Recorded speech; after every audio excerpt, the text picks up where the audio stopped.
Pair all the choices. Brought to you by Bedsider and the Ad Council. Bedsider.org. Did you know that birthday parties help build confidence in kids? Yeah. Did you know that giving kids less sugar...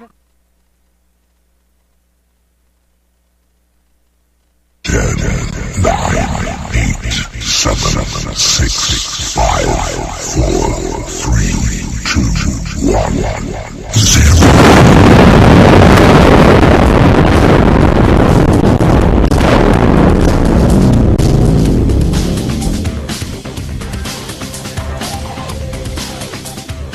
Ladies and gentlemen, it's Wednesday night on the Beyond Ringside Radio Network. This is the To Be Determined show right here, your source for everything that is enlightenment and an education in professional wrestling. I'm the Oracle of Ominous, the Architect of Intellect, the Wicked Nemesis, and joining me are my co-hosts, the Magic City Motormouth, the one, the only, Fast Eddie Lane. Eddie, how you doing tonight, sir? I'm feeling good enough. There should be 4 of me right now, and if there was, I would definitely not take myself to Golden Corral. That'd be too much damn money.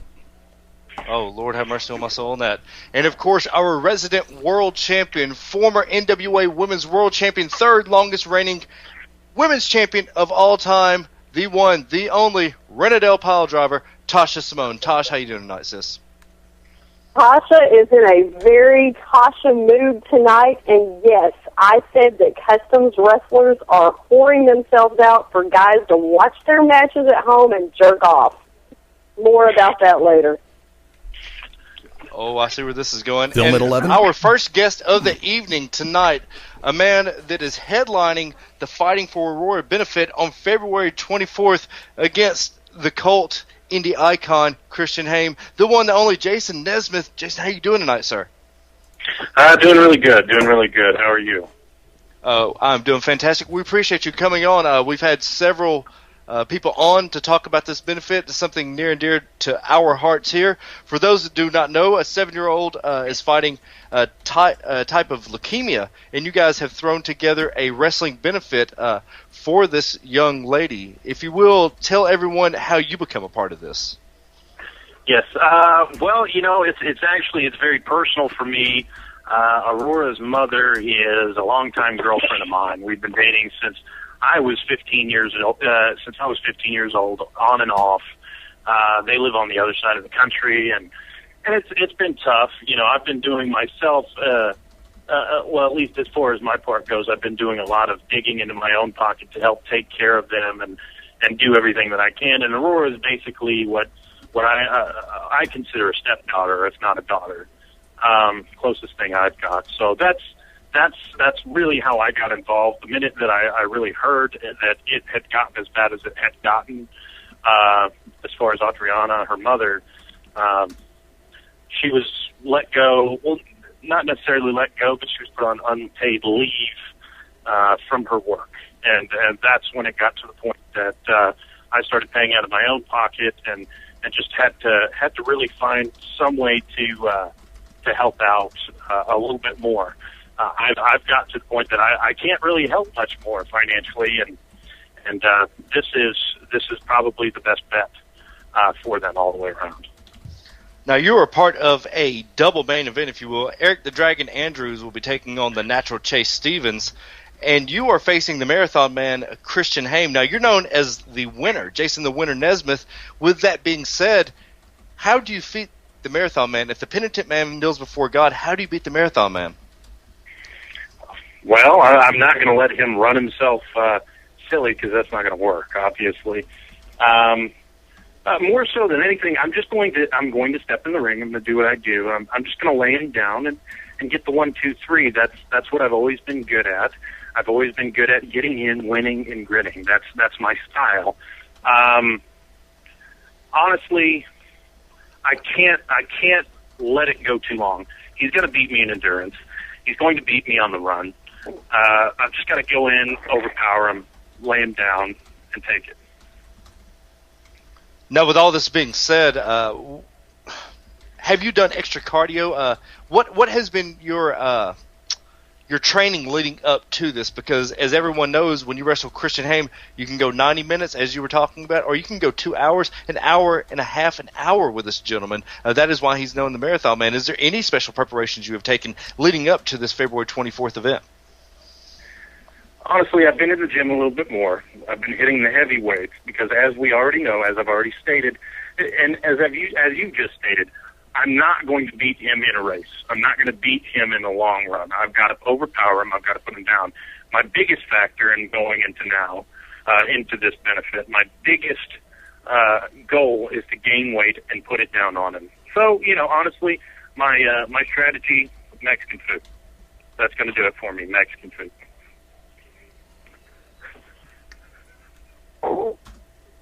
That is a heck of a workout. It seems like to me you're going for the marathon man yourself, a little, if you will. Headlock head scissors. Oh my God! Is he changing his nickname from the winner to Rocket Man? Okay. Oh, that's a Matt Ford gimmick.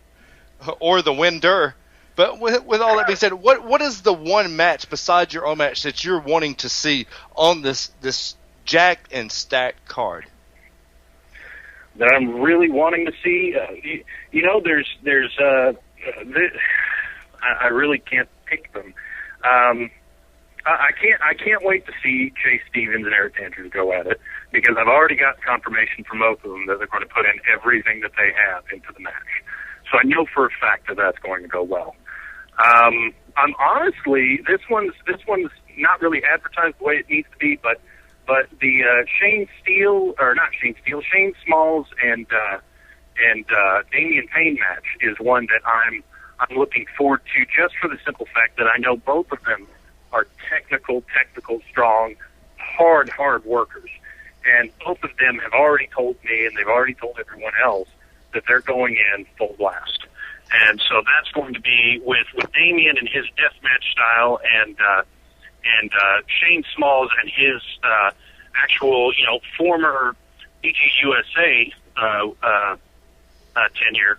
We know that they're going to really put it out there. Are you familiar, Jason, with a code 197? I'm not. You're not. A code 197. For everyone that has Chase Stevens on an event, they have to know that code 197 is the code for dead hooker in Chase Stevens' locker room. Oh. I'm just going to go ahead and let you know. Well, he likes party a little bit, and not many of these hookers can hold up with him. So just to let you know, if you ever hear code 197, it is the code to remove a dead hooker from Chase Stevens' locker room. I thought that was a code to remove I thought it was lack of a bottle of vodka. No. That's a code 420. I thought it was the code to remove a dead tuna. No. Hooker. Damn. Hooker. Gotta watch my codes. But Jason, with everything leading up to this, is there anything that you would like to say to the fans that maybe are on the fence to come see this? Maybe they're thinking, well, maybe how much of the proceeds go to this, and any message you would like to send out to the fans, sir? Sure thing. Honestly, I know that there's majority of them don't give two craps about me. They don't like me. They don't care to see me. The only time they do care to see me is to see me get my face smashed into the ground. And that's fine. I'm okay with that. I can live with that. But this benefit is 100% for Aurora, for her mother, Adriana. As far as the proceeds, 100% of the proceeds are going to Adriana, are going to Aurora, are going to take care of these two. They're a single family, and they need every bit of the help that you people can provide them. I've done everything that I can. I continue to do what I can, and not that matters to anyone else, but I would really appreciate it if you people come out to enjoy a hell of a show, stacked, like was said, from the bottom to the very top. You're not going to get a better show in town. I don't care if you go out to Nashville Wrestling this weekend. That's great. Go out, enjoy their show. It's not going to compare to this benefit. Please get out there, show your support, do yourself a favor on the karma level. Be there. Eddie, you have all the information ahead of you, sir. If you will, dish out that information, sir. Ladies and gentlemen, the event that we're speaking of is this Sunday, February the 24th in Millersville, Tennessee at the Sawmill Arena, 1214B Louisville Highway. Doors are set to open at 4 o'clock p.m. for Fighting for Aurora. Bell time scheduled to be around 5 o'clock p.m. Also, for those of you that are not able to make it, And for those of you that are able to catch the Ustream feed right now and the YouTube replay, there is a PayPal account set up if you're not able to make it but would still like to make a donation. Please remember, leukemia.ninja@gmail.com is the PayPal account to where you can make a donation. But, folks, if you can be there, once again, it's Millersville, Tennessee, this Sunday, February the 24th, 1214B, Louisville Highway, the Sawmill Arena, for Fighting for Aurora. And admission is only $5. Only $5. Where else can you see a stacked card like this? I mean, how often do you get to see the Boogie Woogie Boy, Gary Valiant? I mean, I'm just saying. Oh, you heard it. And also, hey, but I will tell you guys this: the one person, the one thing, Team IOU. I can't wait to see what Team IOU does. But really quick, Jason, how can everyone get in touch with you, sir? Whether it's for bookings, just for fans, or for more information on this great benefit, sir. For more information on this benefit, you can always catch me on Facebook at Jason Nesmith. Very, very simple. You can find me on there, Jason Nesmith. There's not as many as you would think. You can also find me on Twitter at Nezhead1, Nezhed1. You can get me on there. You can shoot me information for bookings, for anything that you need. As far as this benefit goes, I will also be appearing at the Sawmill Friday night to go ahead, talk about the benefit a little bit more, to sell advance tickets and any event T-shirts that we may have available. So please feel free to get in touch with me there. And guys, I really appreciate all the help that you've given as far as this goes. For everything that's being said, even if Tasha wasn't on this, Tasha would tell you this. I know it's kind of breaking kayfabe. I really don't give a fuck. As soon as we found out about this, I instantly told her. I said, whoever you can get on for this, please do. I have kids. Tasha has kids. As you said, Aurora is like your daughter, sir, your stepdaughter. So we want to tell you thank you, because once again, when all else fails, you can always lead to professional wrestling to pull through the sport of the gods. So thank you, Jason, for everything you've done. Everyone, ladies and gentlemen, this has been Jason Nesmith. Go out and support it. Jason, thank you so much for coming on tonight, sir. Thank you, guys. I really appreciate it. Thank you much. Oh, yes, sir. This Sunday, everybody, if you can get out there, get out there. If not, just make a donation. So, Jason Nesmith, everybody. Yay! The winner, Jason Nesmith. I'm sorry, let's give you the proper introduction. Don't forget your brand. See you later. See you, man. Tasha, it is time. Yeah. I know you're burning up. We're going to give you your full go. It is the segment that all of the National Wrestling Alliance dreads. They bite their fingernails. They twirl their titty hairs. They play. This is the one. This is the one that makes them the most anxious and the most on edge. Ladies and gentlemen, without any further ado, the only segment with a world champion as its guide, Tasha knows best. Tasha, what do you know best this week? I bitch about customs matches a lot. I do. I have very blatantly said that if fans want to order a legitimate wrestling match, that they can say, these are the two ladies I want to see wrestle. They need to contact Lexi Fife with Flaming Ladies, because she is a legitimate wrestler. She hires legitimate wrestlers to do her matches. This is the only customs company that I endorse. There is another customs company that we will call Brand X, because I refuse to say their name and give them any publicity, that not only do they basically do cheap, bullshit, soft porn, smearing girls in dog food, having them wrestle barefoot, having them argue over whose makeup cuter. Come on, people, that's not wrestling. Get real. These guys are writing this shit so they can watch it on their little VCRs or their little DVD players at home, and they're going to jerk off and have to clean the TV screen off later. Get real. But at least be honest. If you're going to piss these girls out on film, call yourself what you are. Call yourself a pimp. Quit putting it over that you respect professional wrestling, women's in particular, because you don't. You're degrading what professional wrestling stands for, and you're degrading women. And how dare you say that you were upholding the traditions of professional women's wrestling. And then to top it off, they're really going to rub salt in the wounds of what they're already degrading. And they have these belts. They have these titles, which, by the way, look like they were made to fit Hurricane or King Kong Bundy because they're that big. But neither of them would wear these belts because they're made out of freaking tin and vinyl. And they don't just call them belts, they call them world freaking titles. Half of these bitches can't even spell world. They're lucky to be able to lace a pair of boots. They have to wear the gimmicks that the company supplies, and then they're going to insult a real title by calling a piece of vinyl and tin a world title. I'm so sick of people degrading what I do. And I dare anybody to book these bitches against me because I will show them what real professional wrestling is. And if they want to make money out of it, at least be honest. Admit you're a wrestling prostitute. And for the company, admit you're a wrestling pimp. But by all means, quit lying to people and saying you have a world title because, as I said, most of the girls who wrestle for you can't even spell the word world. That is my rant for this moment, but give me 5 minutes, and I'm sure that I will be pissed off about something else. Well, I'm about to add a little fuel to the fire. Now, as you know, I have been to several of these custom matches over the last 3 or 4 years managing Pandora. Here's what a lot of people, I think, don't really know about this. I don't think they understand the gist of this. What happens is these ladies come, and you have guys that call and literally book the entire match. They tell you... They write the match out.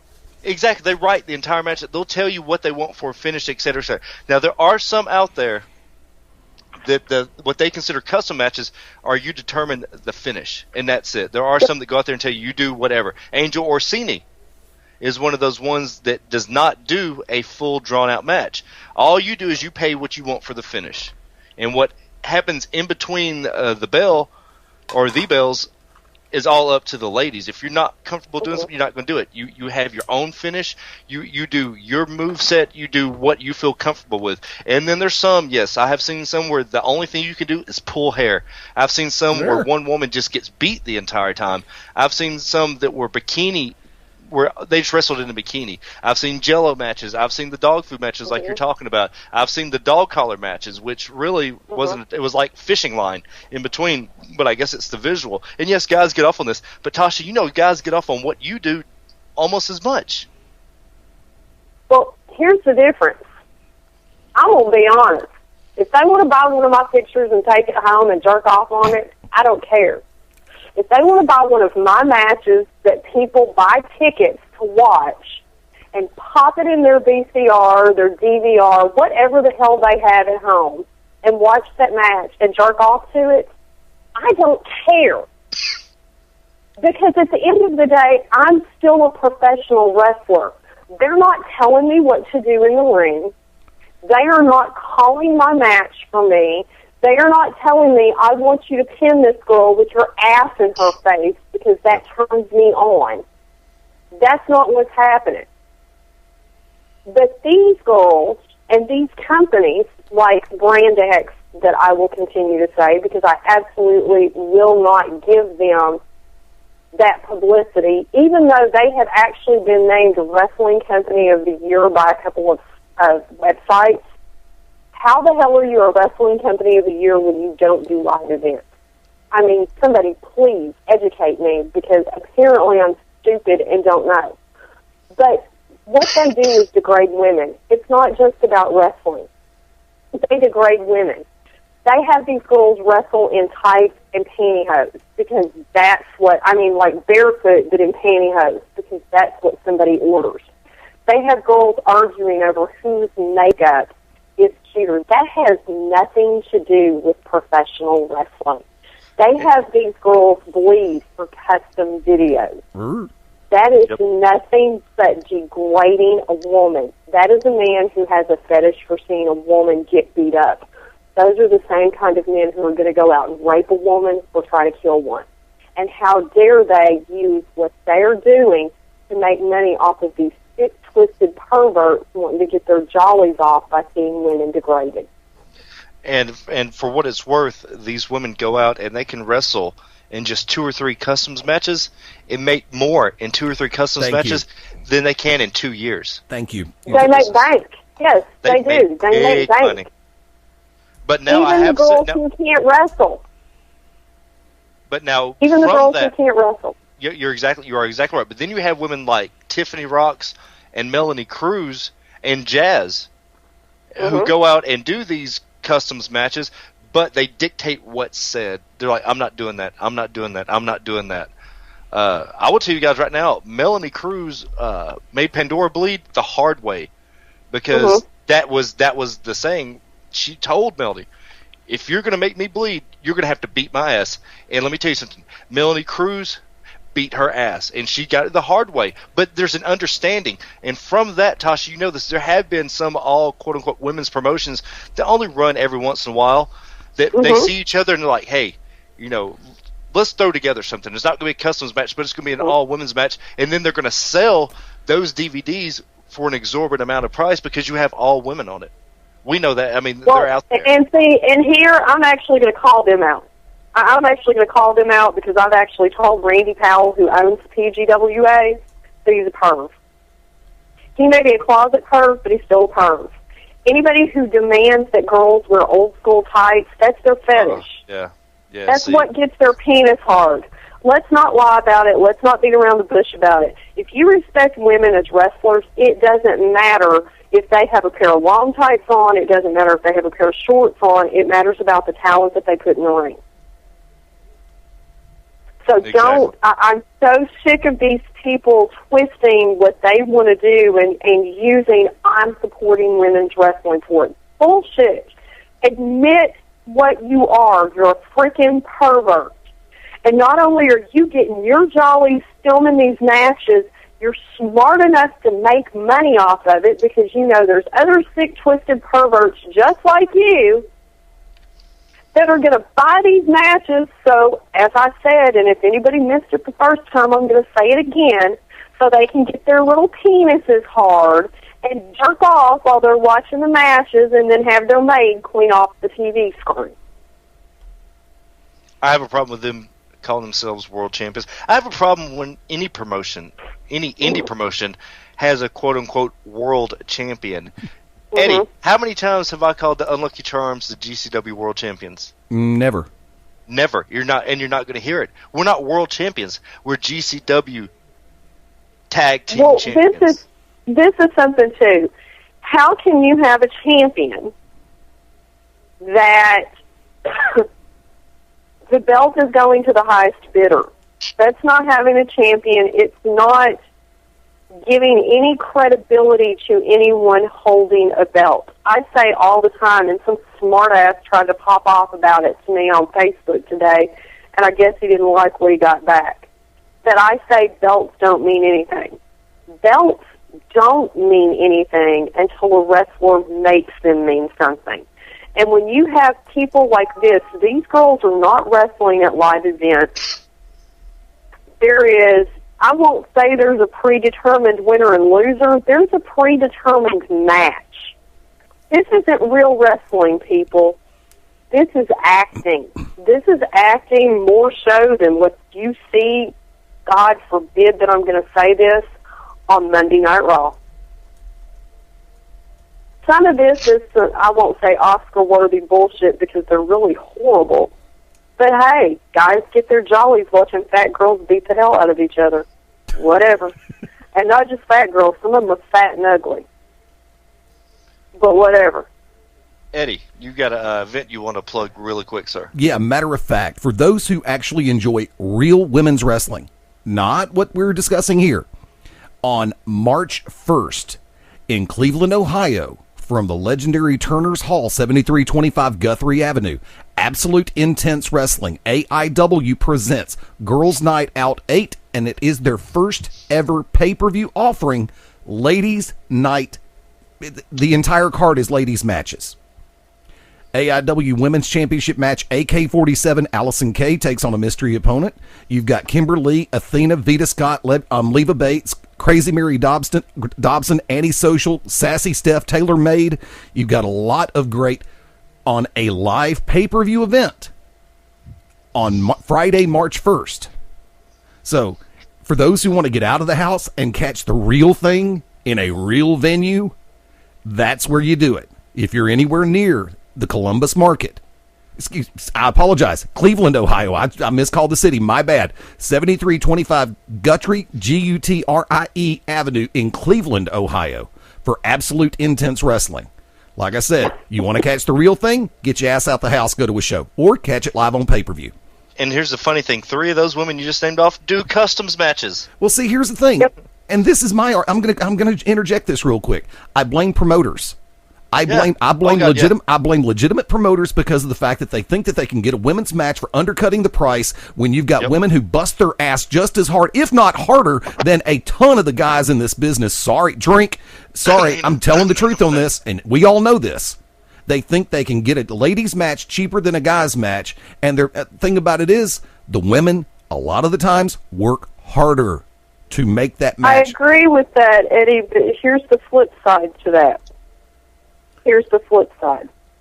You have the fat, nasty, non-working girls who could not wrestle their way out of a brown paper bag. They cannot even lock up that are doing these customs matches. And they get paid. They may not get as many matches as the pretty girls do, but they're getting paid. So then these nasty girls who can, and they're not all fat girls, some of them are just nasty, some of them are just whores, and they're cute and they're little, and they think because they get this money for customs matches that they can hold up a promoter. But what that does is turn promoters off to girls in general when they're being told by some girl who can't even freaking lace her own boots up, much less somebody else's, I want $200 for a match. Well, bitch, who are you? Where have you been? Well, I can go over here and do a custom for so-and-so, and I get more than that. Well, take your ass over there and do the customs and leave the real wrestling to the rest of it. Leave the wrestling to the wrestlers. Exactly. There you go. Leave the wrestling to the wrestlers. Yeah. Ladies and gentlemen, that is the backside, the downside to it, unfortunately. And that's what it's all about. You have to expose the darkness to bring it into the light. Ladies and gentlemen, we're about to take our first break of the evening. We're scheduled to be joined by Territory League's own Caesar Black. When we come back, ladies and gentlemen, don't change the URL. The To Be Determined Show, right here, the Beyond Ringside Radio Network. Okay, forest animals, kids are coming to the forest, and it's up to us to make their visit a good one. Sparrow, have you practiced the most popular bird songs for the year? Of course. Catchy. I like it. River, how's the temperature? It's a refreshing 52 degrees, man. I love it. Turtle. He's not here yet, man. He's late every morning. Okay. Squirrel. The forest has been preparing just for you. To learn more about cool things to do in the forest, visit discovertheforest.org. Brought to you by the U.S. Forest Service and the Ad Council. In 50 feet, turn left.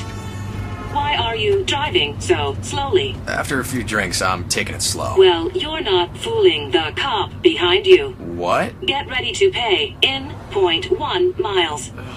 Getting pulled over for buzz driving could cost you around $10,000 in fines, legal fees, and increased insurance rates. Nothing kills a buzz like getting pulled over for buzz driving, because buzz driving is drunk driving. Brought to you by the National Highway Traffic Safety Administration and the Ad Council. Today, you hit the snooze bar. You checked your email.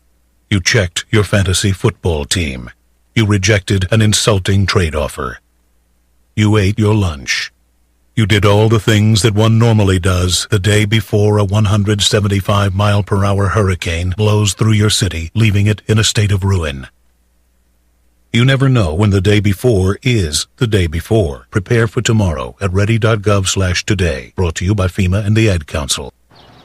Hey, Billy, want to go to the state fair? Yeah! Well, you can't. Huh? Well, you see, Billy, when you throw away money on wasted electricity, you throw away everything you could have done with it. But now your parents are becoming energy efficient. They could save hundreds of dollars a year and take you to the fair next year. I want to go now. I know you do.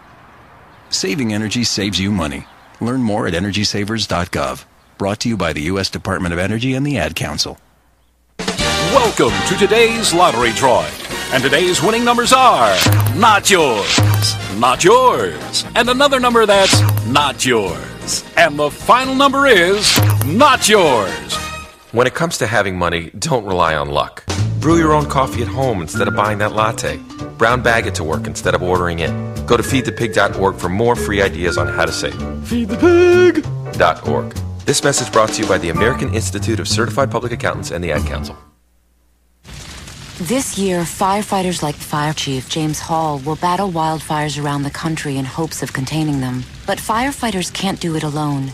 A single ember that escapes from a wildfire can travel more than a mile, or it can ignite and destroy your home and community.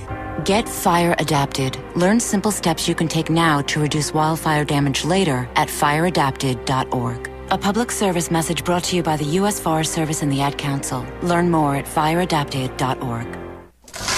Can you tell if these vegetables are being contaminated with bacteria that could cause paralysis? Listen, you can't see it either.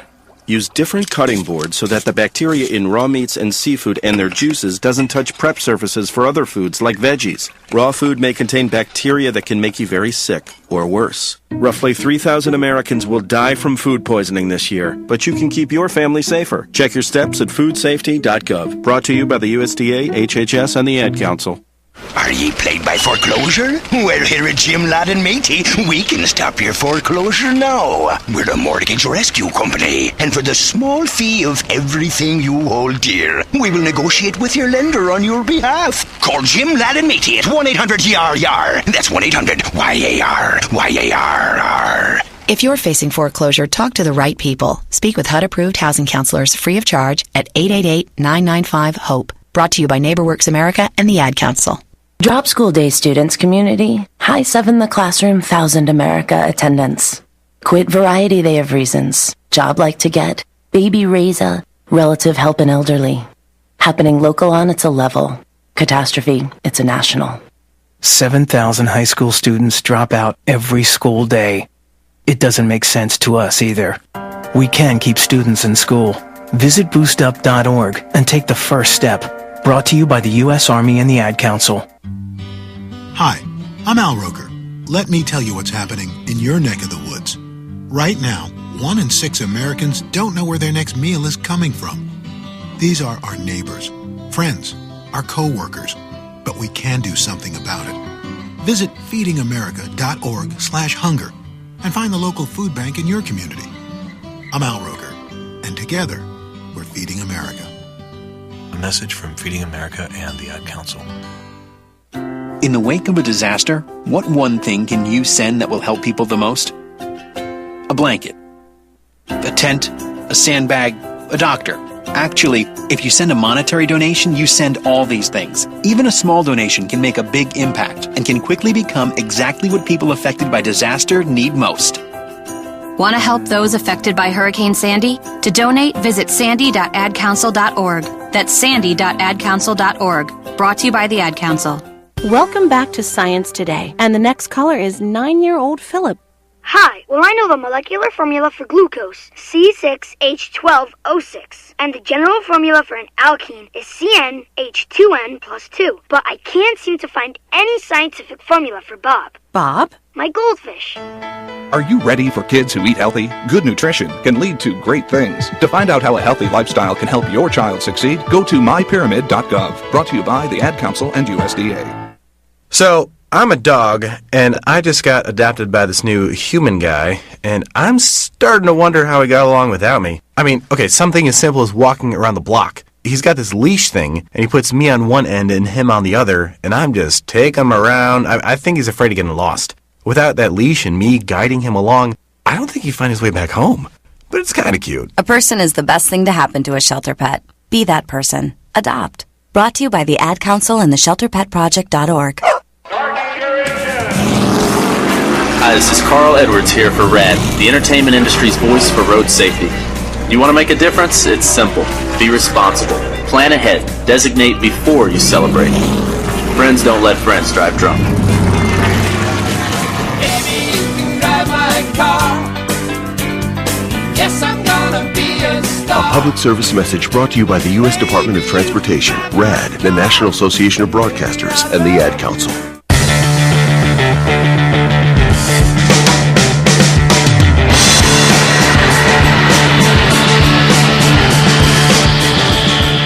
Ladies and gentlemen, it's the To Be Determined show right here on the Beyond Ringside Radio Network. Thank you to Jason Nesmith for calling in to discuss the Fight for Aurora benefit coming up this Sunday, February 24th. Now, something has come about. Now, we're scheduled to be joined by Caesar Black.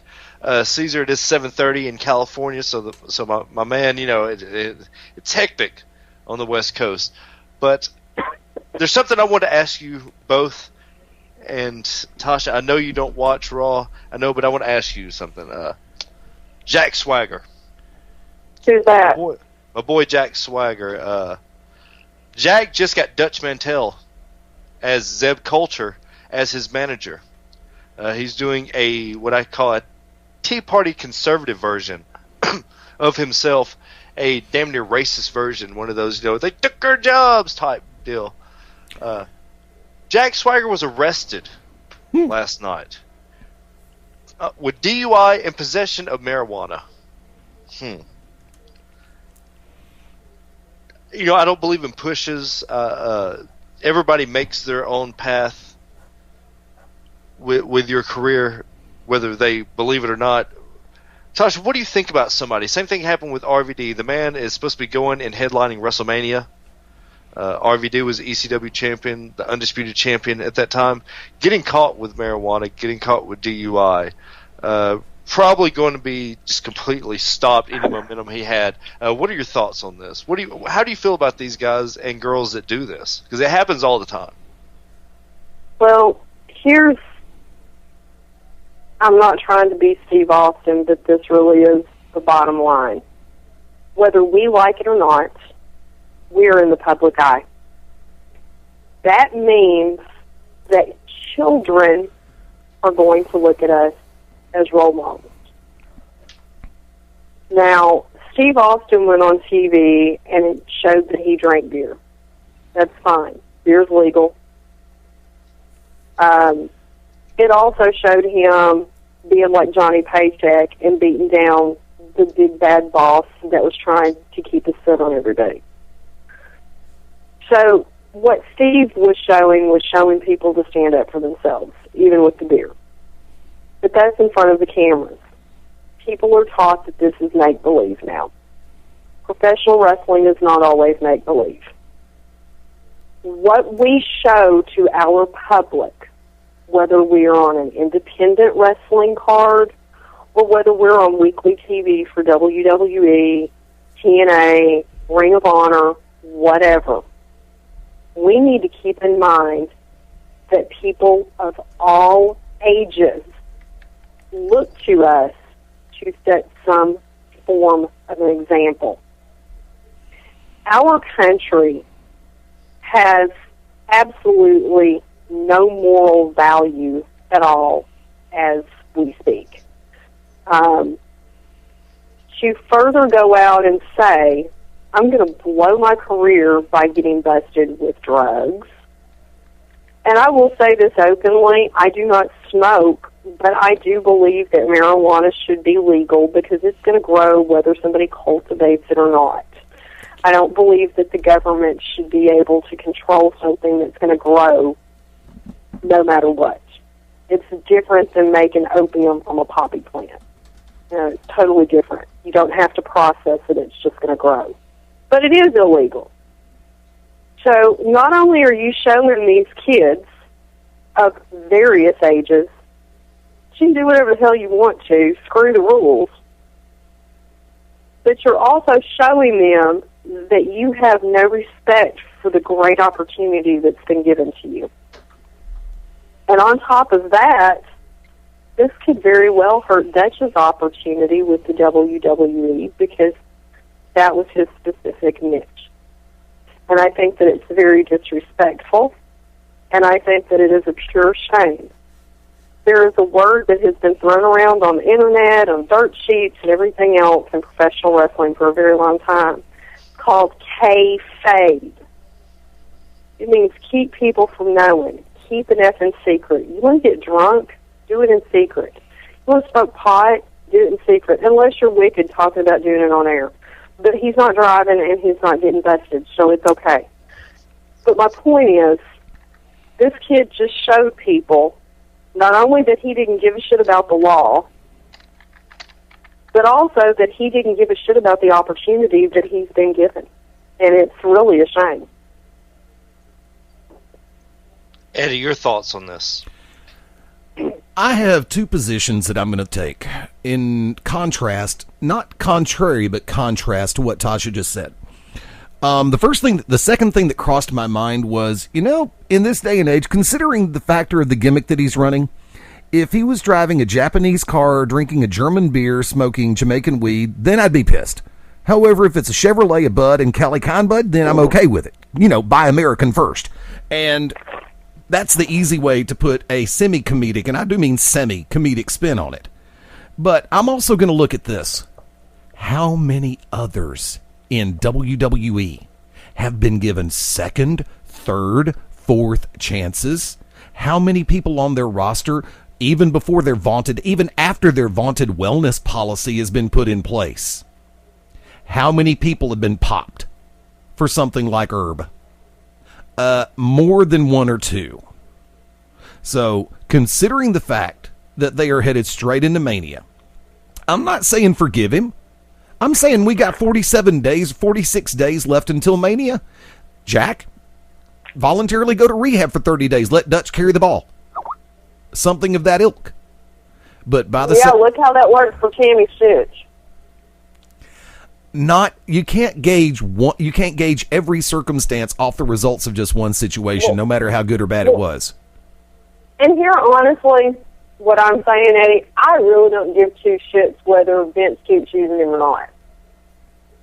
I can't even tell you who Jack Swagger is, other than that I know he's the guy that Dutch Mantell is working with now. And Dutch Mantell, to me, was the saving grace for this kid. But this is what I do say. I stick with what I said. I don't care what WWE does with him.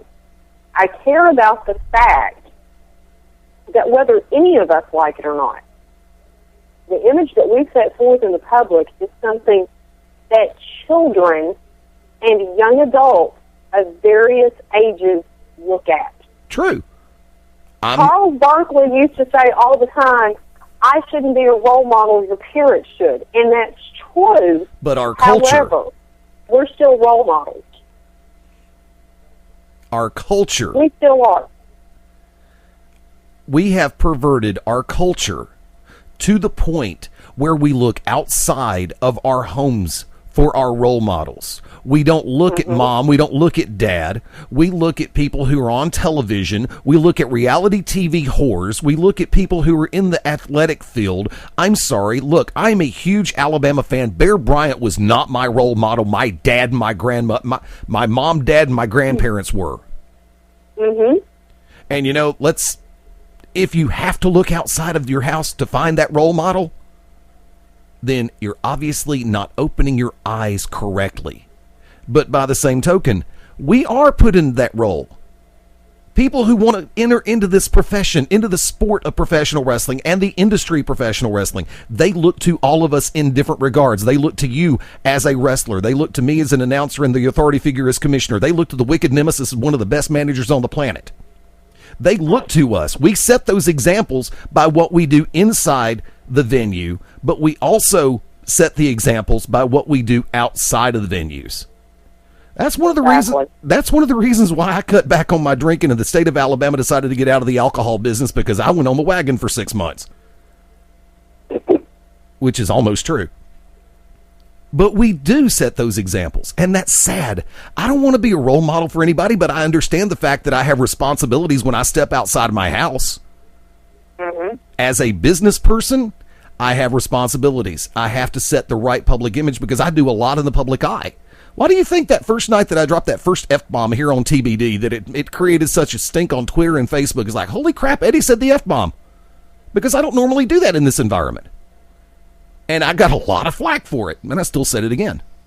But the fact of the matter is, with Swagger, people look to him because he's gotten that second chance from WWE. He was almost cut. They brought him back. They put him with Dutch, which was a godsend, one of the best mouthpieces, one of the best orators in this business. The man can cut a promo like nobody's business. And then Swagger goes and does this. Well, with that being said, I know somebody else that wants in on this conversation, so we're not going to hold his rage back any further. Ladies and gentlemen, without any further ado, we've moved him up a little bit because I know this was something that he wanted to speak on. Ladies and gentlemen, the darling of the internet, the cult icon of the Smarks, the one, the only Smark Rage, Corey. How are you doing tonight? And I know you want in on this. I know you're biting at the bit. Go ahead, sir. Man, I am fired up. I am fired up.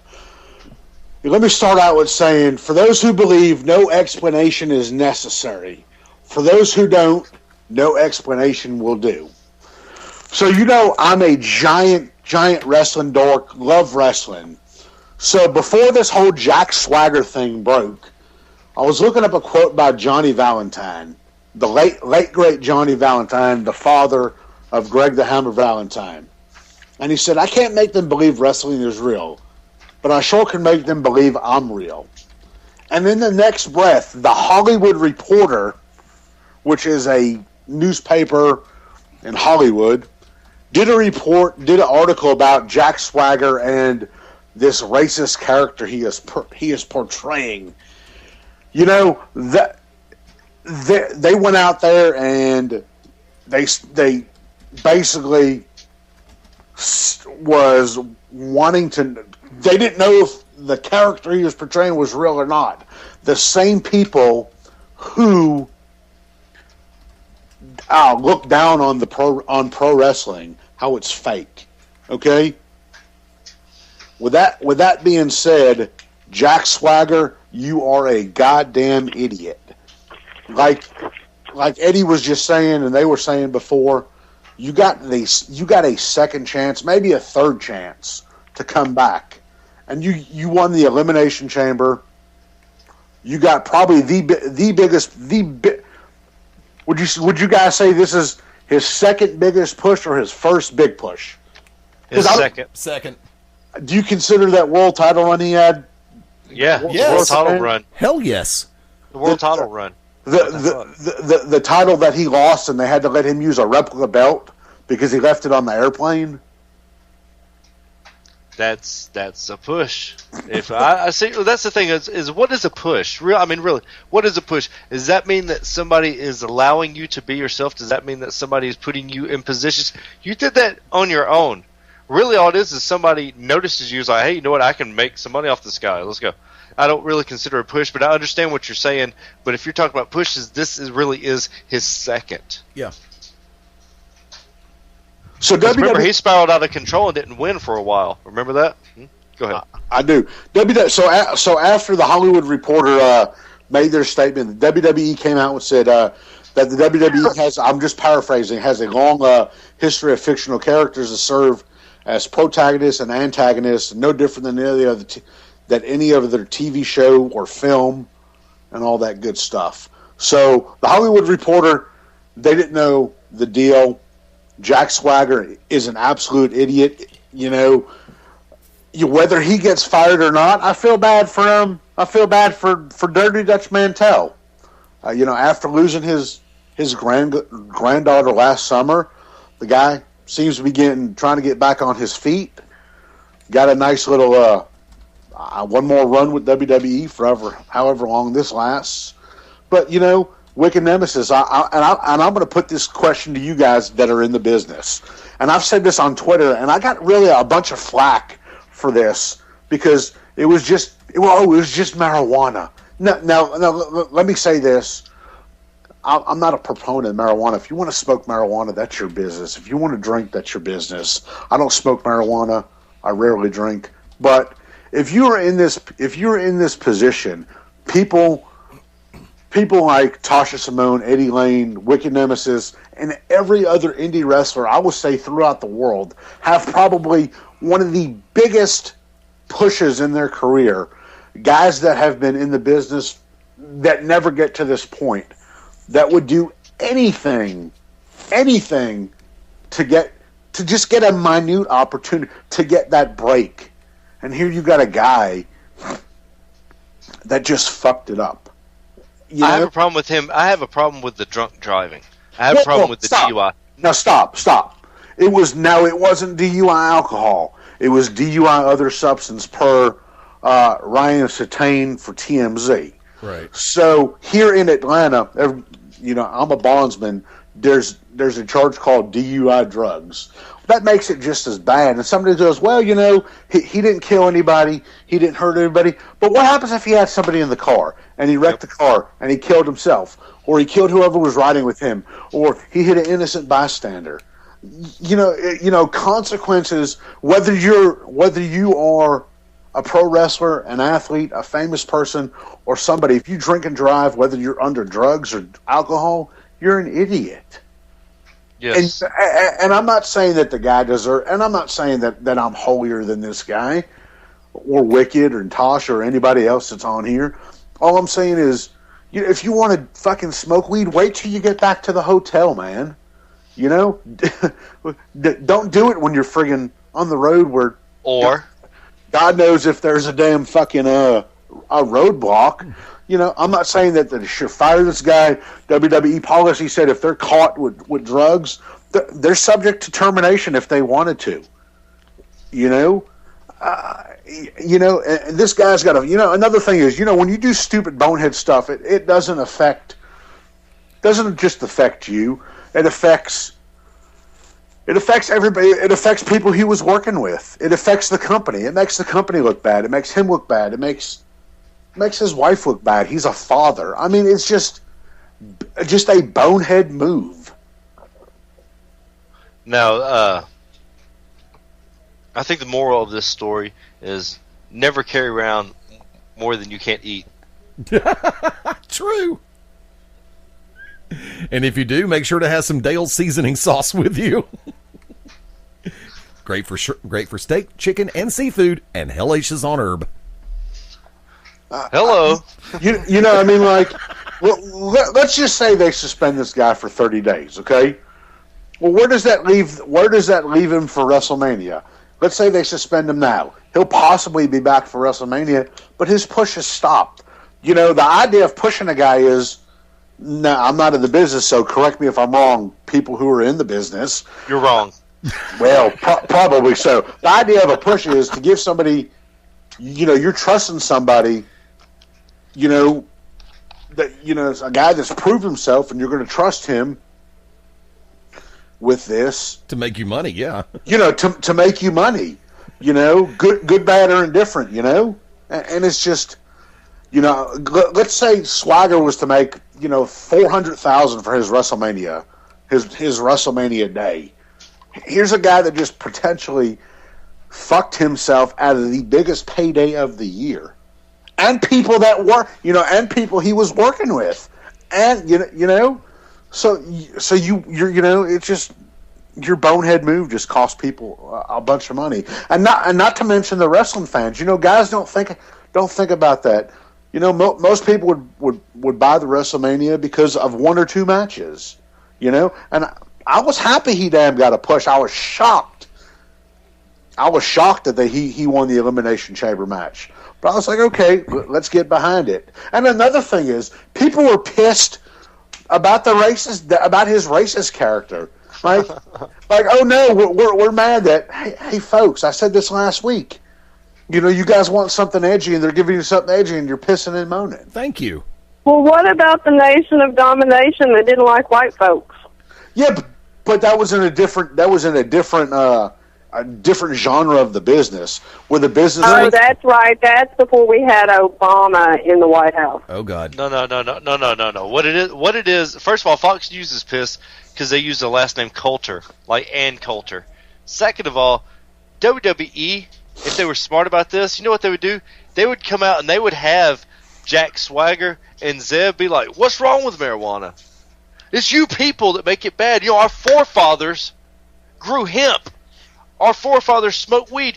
Have you ever seen Lord of the Rings? Have you ever seen it? They're smoking weed. I hate to tell you that. They're smoking weed. But the problem is it's a PG product, okay? So here you are, you're a company that, that is doing this whole, anti-bullying, anti-drugging stuff, and, one of the guys you're getting ready to push to the hilts, is a stoner. Oh, my God. Right. So was Sean Waltman, and they kept him around all that time. I want everybody to hold on. I want everybody to lean in really, really close, really quick. I want you to. Steroids are drugs too. Thank you. I'm just saying. No. Oh my God. Get right out of town. But Corey, really quick, how can everyone get in touch with you, sir? At Spark Rage on Twitter. Your Facebook? The Smarks Rage on Facebook. And one thing before I leave. Yes, sir. My biggest rage of the week is Dirt Sheets reporting every little fucking thing a WWE or a TNA wrestler has to say. If I wanted to know what they say, I would fucking follow them on Twitter. Thank you. One last thing. Tasha, I haven't got my fucking sandwich. I want my custom video so I could jerk off to. That's my time, and that's my rage. And if you don't like it, you could get fucked. Oh, Lord have mercy. Ladies and gentlemen, Corey's Smart Rage. We're about to take our second break of the evening. When we come back, we will be joined by West Coast Domination itself, Territory League's founding member, the man that has begun the foundation, Caesar Black. Don't change that URL. The To Be Determined Show right here, the Beyond Ringside Radio Network. Hey parents, pick up your kids without embarrassing them with OMGPS, a navigation system that tells you how far away you need to park when you pick them up. Keisha at mall. Proceed to outer food court. Thanks, OMGPS. OMGPS is not available in stores because it doesn't exist. But that's okay. You don't have to be perfect to be a perfect parent. Because kids in foster care don't need perfection. They need you. For more information on how you can adopt, go to adoptuskids.org. Brought to you by the U.S. Department of Health and Human Services, Adopt Us Kids, and the Ad Council. Citizens of America, this is a message from feedthepig.org. Americans spent more money than they earned in 2005. This is the first negative savings rate in the U.S. since the Great Depression. America, we must start feeding the pig. On the 1st and the 15th, we must pay ourselves before we pay anyone or anything. We must make a budget. Even consider cutting up a credit card. Log on to feedthepig.org today. Find the benefits of saving for every stage of life. Brought to you by the American Institute of Certified Public Accountants and the Ad Council. Where do you want to go to lunch? I'm having a stroke. Did you hear what I said? I'm having a stroke. Why aren't you answering me? I'm having a stroke. When someone is having a stroke, they may not be able to say it with words, but their body language will tell you loud and clear. Look for FAST. F. Face drooping. A. Arm weakness. S. Speech difficulty. T. Time to call 911 immediately. Know the sudden signs. Spot a stroke fast. Visit strokeassociation.org. Brought to you by the American Stroke Association and the Ad Council. With video games, I always check the rating and content descriptors on the package, but there are times when I'd like more detail about what's in the game. That's why I love these new rating summaries. They provide an in-depth description of a game's content to help me decide if it's okay for my kids to play. Rating summaries are free and available on my smartphone or at home online. For more information about video game ratings and rating summaries, go to esrb.org. Ranger Station. Yeah, hi. I'd like to report a bear sighting in the forest. 1 second, I'm having a smoke. Next thing I know, I'm face-to-face with Smokey Bear. Wow. And he told me it only takes one spark to start a wildfire. Did you know 9 out of 10 wildfires are caused by humans? I had no idea. That's why Smokey's famous and you're not. If you see someone in danger of starting a wildfire, step in and make a difference. Brought to you by the U.S. Forest Service, your state forester, and the Ad Council. Learn more at SmokeyBear.com. Only you can prevent wildfires. Hey, Dad, how do you throw a curveball? How do you build a fort? How do refrigerators run? How do fish learn how to swim? Kids ask a lot of questions. How high can you jump? But you don't have to know every answer. How many phone numbers are there? Because you don't have to be perfect to be a perfect parent. How do cell phones work? There are thousands of children in foster care who don't need every question answered. What's electricity? They just need you. What's the moon made of? For more information on how you can adopt, go to adoptuskids.org. A public service announcement from the U.S. Department of Health and Human Services, Adopt U.S. Kids, and the Ad Council. Welcome to Move Time Radio, presented by the Arthritis Foundation, and we're smack dab in the middle of our dance-a-thon to fight arthritis pain.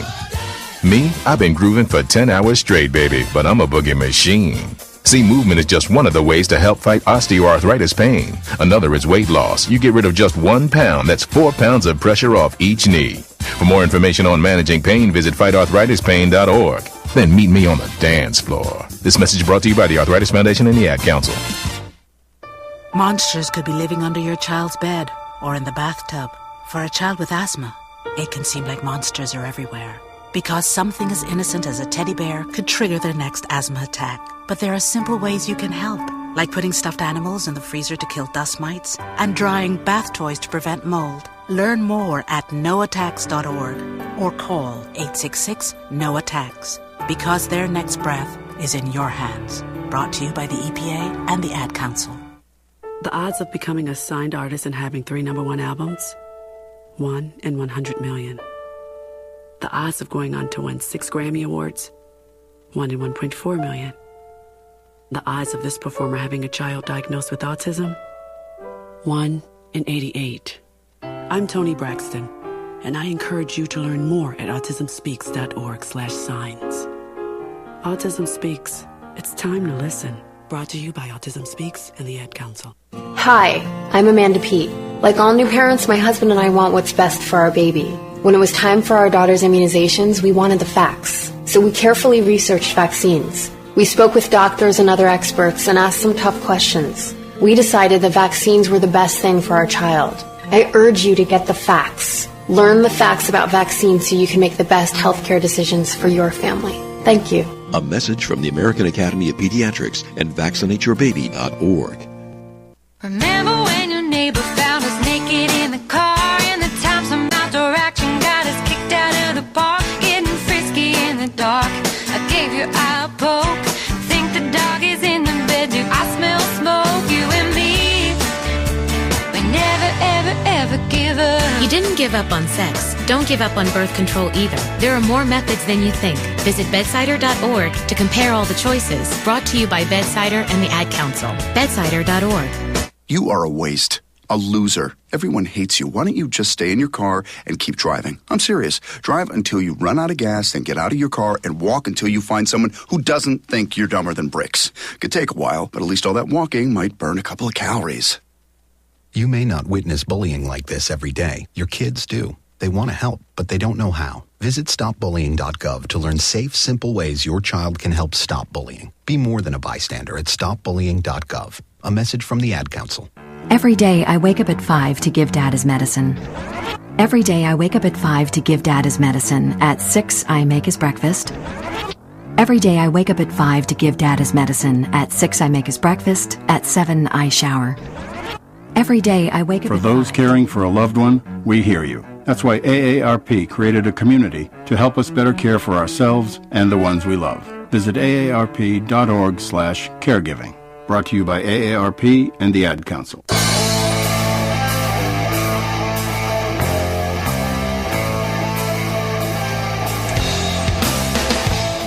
Ladies and gentlemen, it's the Jimmy Determined Show right here on the Beyond Ringside Radio Network.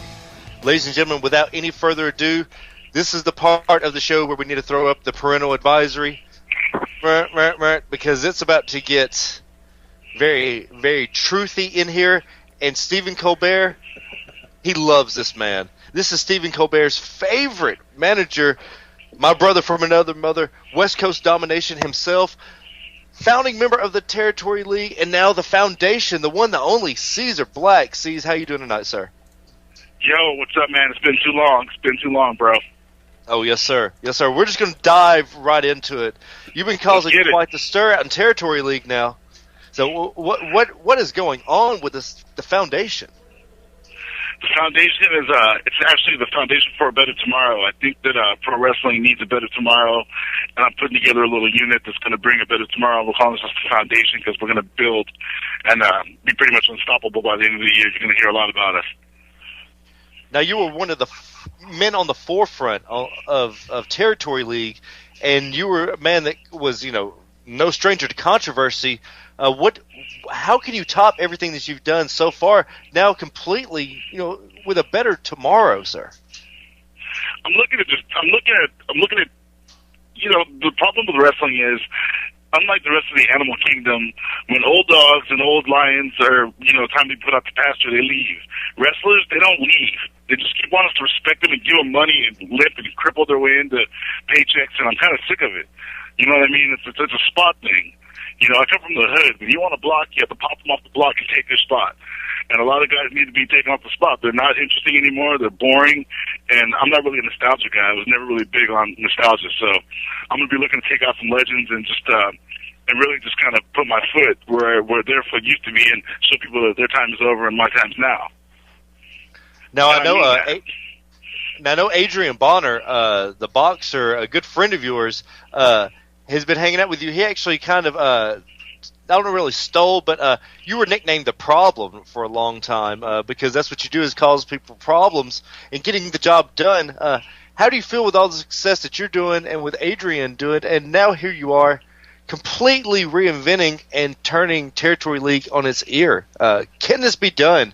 Do you feel that this is something that you can progressively get more and more successful with, sir? Well, I just feel like I'm an evolutionary catalyst. I think that things don't change unless you make them change, and it's not always the popular decision, but some things have to be done. And I just think it's better for you in the long run. It's better for me in the long run. It's better for Tasha in the long run. It's better for people that are actually trying to make a name for themselves to come on and be like, look, I don't need 5 legends in the locker room. Sorry, legends. I got 5 young guys who need that money, and we got the style. So that's what the territory, my new group's going to be about, showing people that we don't need to have a legend on our team to draw, for one. We got to start making them on our own and draw. Every time you have an indie show, you shouldn't have to put a half cripple on the show to make money. You should be able to make money with the guys who you've been building around and building guys up, and promoters need to get better at building their guys. And if they're not going to do it themselves, I'll take it upon myself to do it. Why do you think that it's so hard for promoters to get that through their skull, that you have young talent there for the pushing instead of bringing in these old codgers that need to be put out to pasture? It's fear. A lot of guys, it's a fear game. Wrestling's a fear game, and it's a weird tie-in. And I'm not trying to segue this, but being black in this business, I don't feel like we've been respected. To need to turn around and give respect. You know what I mean? There's a weird, I just have a weird. I have a different vision of it. As far as I'm concerned, when it's my time, it's my time. Just like on the pop charts, just like in Animal Kingdom, it seems like everywhere but in wrestling, they've gotten the message. When it's your time to move on, it's your time to move on. This is the only sport that happens in. Ray Lewis is retired. You know what I mean? Ray Lewis is retired. That's 14 years of a career, and he retired. It was his time to step down, let the new guy step in. It's time for old wrestlers to learn the same lesson. Go sit in a booth, I'll sign your 8x10, and do that. But don't try to do what I'm doing anymore. Have you seen any resistance or felt any resistance already? A lot of people don't like my stance. I've had the same stance. I've been anti-legend since I started in this business. And it's not because I don't respect them. I respect them. I just don't need them in my way. I respect I Love Lucy. I don't need Lucy on my couch. I respect the Twilight Zone. I don't need to watch the Twilight Zone anymore. I need new shows. People need new things. If your brain can't assimilate that, that's not my issue. So with all the fear being said and with all the non-progressives out there, do you feel that maybe this is going to turn away some of the talent that you have your eye on, or do you already have your talent lined up? Oh, I think it's absolutely going to bring more. That's why we're the foundation. We're just the building. We're the cornerstone. There's going to be a movement that's going to go out to a lot of companies. I think people are going to start seeing it. It's also going to make indie guys step their game up. Because if you're not going to be, part of the solution, you're part of the problem. So if you're going to be one of those guys who, who's going to be in the background and play your role, then you do that, and we'll step right on you and go right on over top of you. But we're not going to sit around and wait for you. So I think it's going to make the cream's going to rise, and everybody else is going to fall. I mean, you're about to go into the JYD Memorial Tag Tournament. Your guys aren't looking around going, who should we respect, who should we not? You're going in to win. You know, the whole point of wrestling is to be an alpha dog. That's the point of this game. And if you're not an alpha dog in this game, you find yourself on the outside looking in, you know, pulling getting my sunglasses up there to the ring and running in backstage. There's jobs for you. You can ring the bell. But if you want to be in the business, step to the top or don't. Why do you feel that the visionaries out there are silenced? I mean, not just out of fear, but anytime you see anybody, any promotion that has like a youth movement, if you will, a youth in revolt, I guess is what it pretty much boils down to.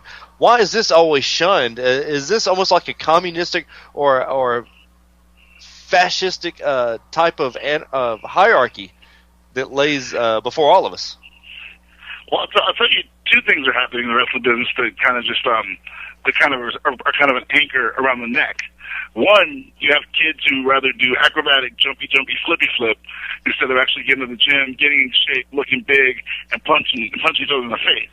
And you also have guys who can't call it on the fly in the ring, who have to go in the back and have to map it out like they're doing a choreographed dance, like they're trying to be on America's Next Best Dance Crew or whatever. You know, so you have a loss there, and you have the disconnect that they've been taught that, well, if this guy comes in, you know, do whatever he says and, you know, just bow down. And I've never been a bow down type. Well, you know, I think the most feared words in all of wrestling, and Tasha and I have both said this, are "call it in the ring, kid." Yeah. No. They'll look at you with wide, doughy eyes and be like, what do you mean? You mean I can't hit my 5 minutes into the match and then kick out of 6 pile drivers? Like, you know, it's ridiculous. Tasha, you come across this quite often as well. How do you feel about the people who can't call it in the ring? They have to, because I know you are notorious for not saying anything to anybody and completely making them go on their own. How do you feel about this?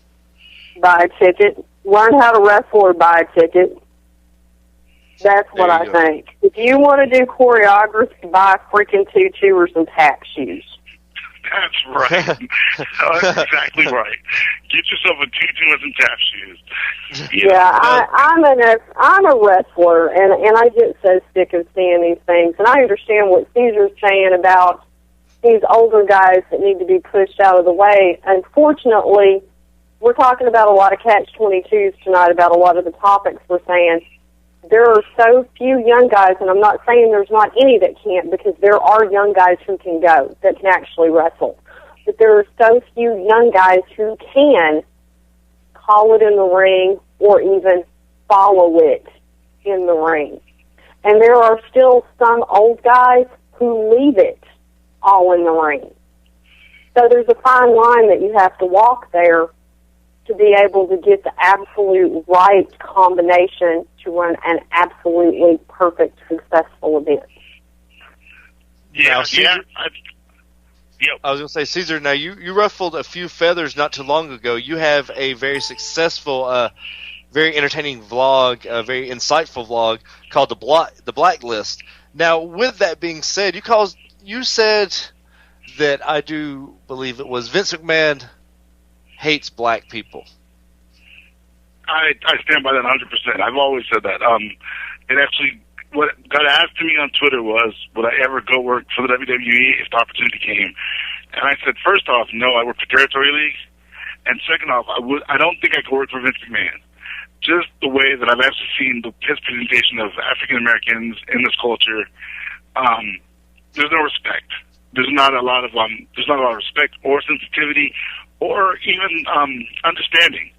You know what I mean? It's like, look at let me give you an interesting stat. We've had about the same amount of black presidents as WWE champions. That should be the stat right there. And that's actually one if you put them together, so they're both half. Yeah, you and I had this discussion on your YouTube also about there's not many WWE champions, and we had this conversation too. The Rock being the only one. And he's half, so it's half. And Obama's half, so that's half. So that says a lot. That means that either Vince doesn't think we can speak well enough to represent him at his events, or he doesn't like cornrows, or I don't know what his deal is, but it's been an ongoing thing. Here's an interesting. You're from the South. There's been more black NWA champions than WWE champions. And I think the last one was Ron Killings when he was on TNA NWA, and he was the Suntan Superman, and he had the belt. But that should tell you something right there, And here's the ironic part. This is the part that everybody can't stand when I point out. John Cena's gimmick is black guy, right? He's a rapping white guy. You're right. So, and he's the company guy. So he likes our culture. He likes our music. Doesn't like our skin tone. And Vince did something that if another owner of any company ever done, he would have lost millions. I forget what year it was, but he was talking to Bobby Lashley, and he dropped the "my nigga" on him, right in front of Booker T and his wife. Charmo, yes. I can't think of any other owner of any other company that could do that. And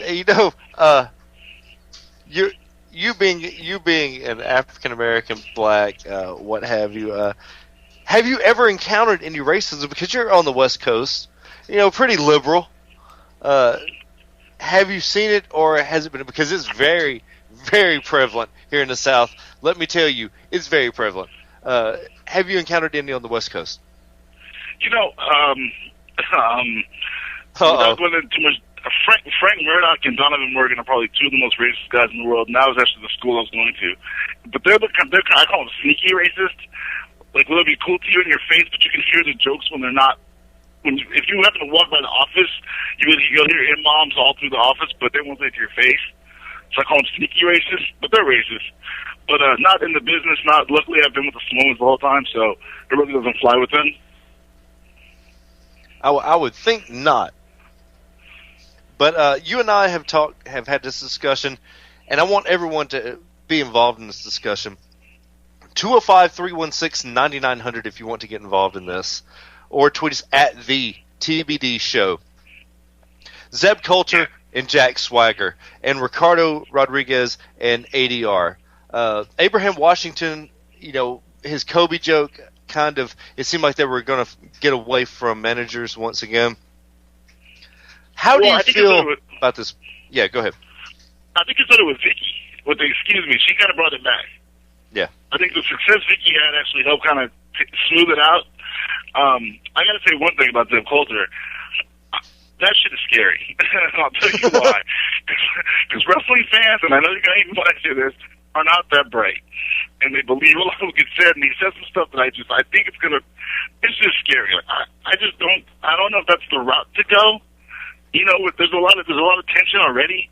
I'm not sure that's the right route to go, but it's a route.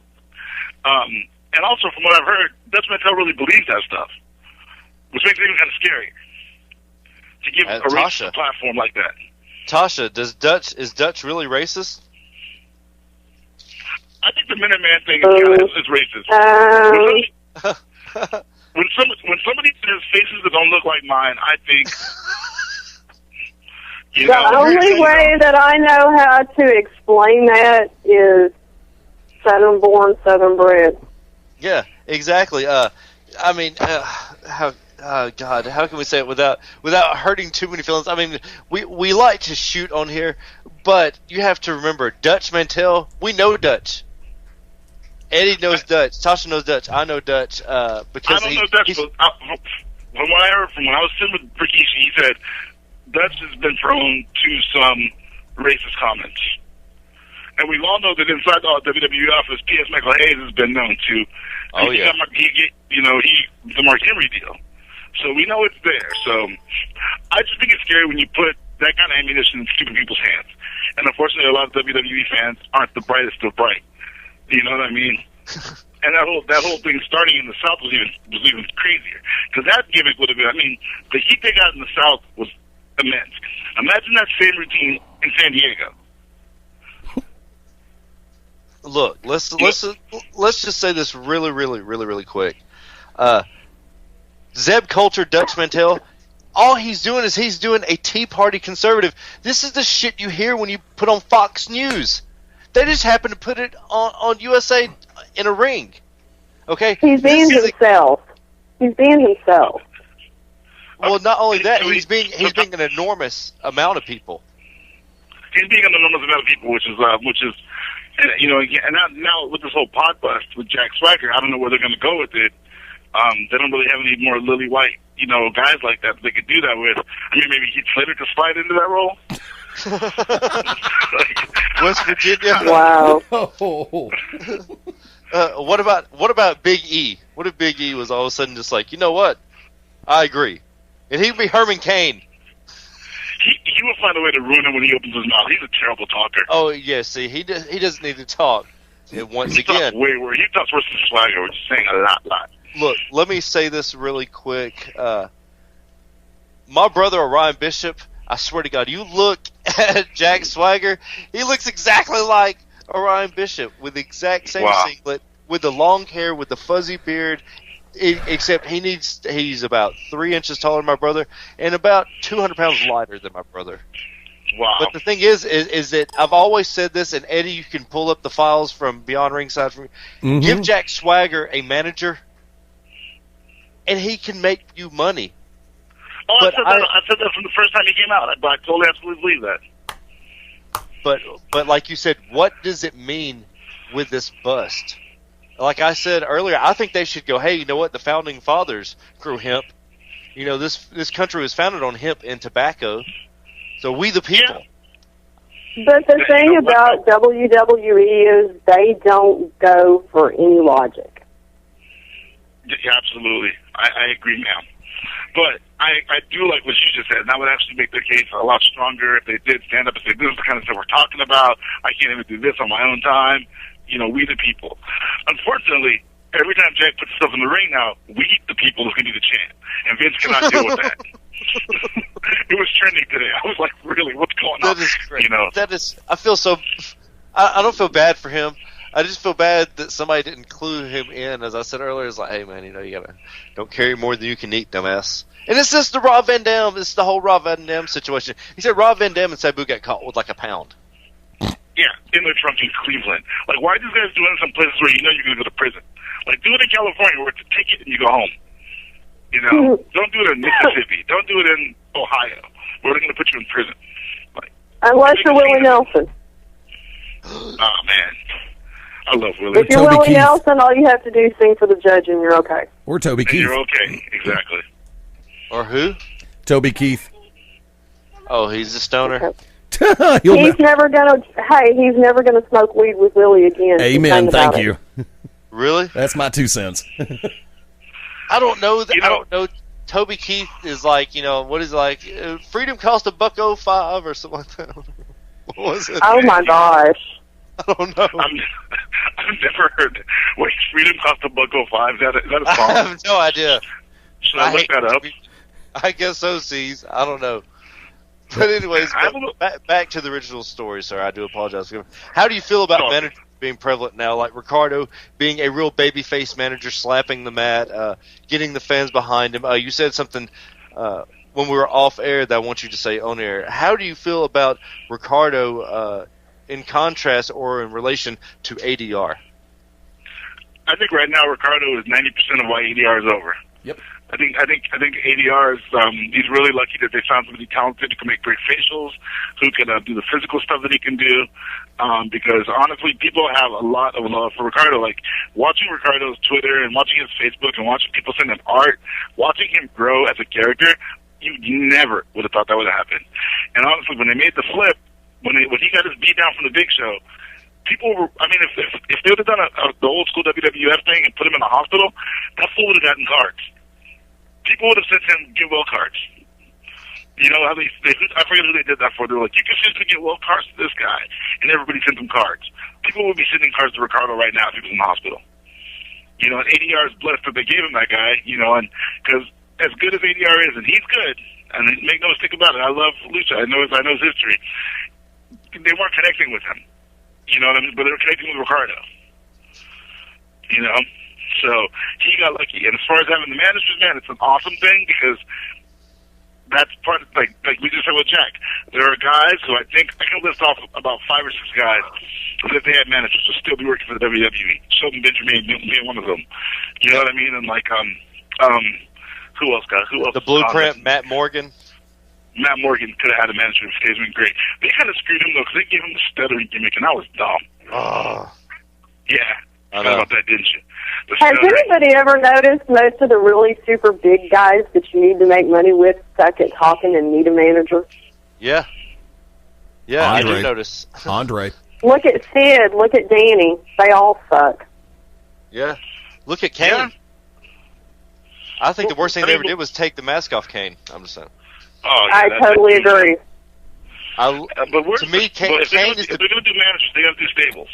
I mean, they started to kind of do it with Vicky when she had Swagger and Ziggler together, which, by the way, that was money. That should have stuck. Mm-hmm. I mean, the fact they couldn't get those two guys over shows the weakness of WWE created right now. So, I think a good manager doesn't need creative. I think a real manager, all he needs is an agent. You tell me what Vince wants, and I get it done. And I get it done. Missing. Yes, I agree. I 100% agree. Speaking of that, I this last Knox Pro, which is the home base of Territory League, I literally sat in the airport from 5 o'clock in the morning to 1 o'clock before my plane got off, got to the domain, which is where the show was at 3 o'clock, and I was cutting a promo at 3:15. Like, I had time to change. He goes, man, I think we're losing the crowd. Go cut a promo, C's. I said, what are you talking about? He's like, go get the crowd back. I said, okay. That was my instructions. I'm sweating like a stuck pig. Get up to the ring, and I look around, and I'm like, let's go. And it worked, So I think you're right. If, like, a good manager, a good, good head and mouth, you can make magic, so. And that's our job.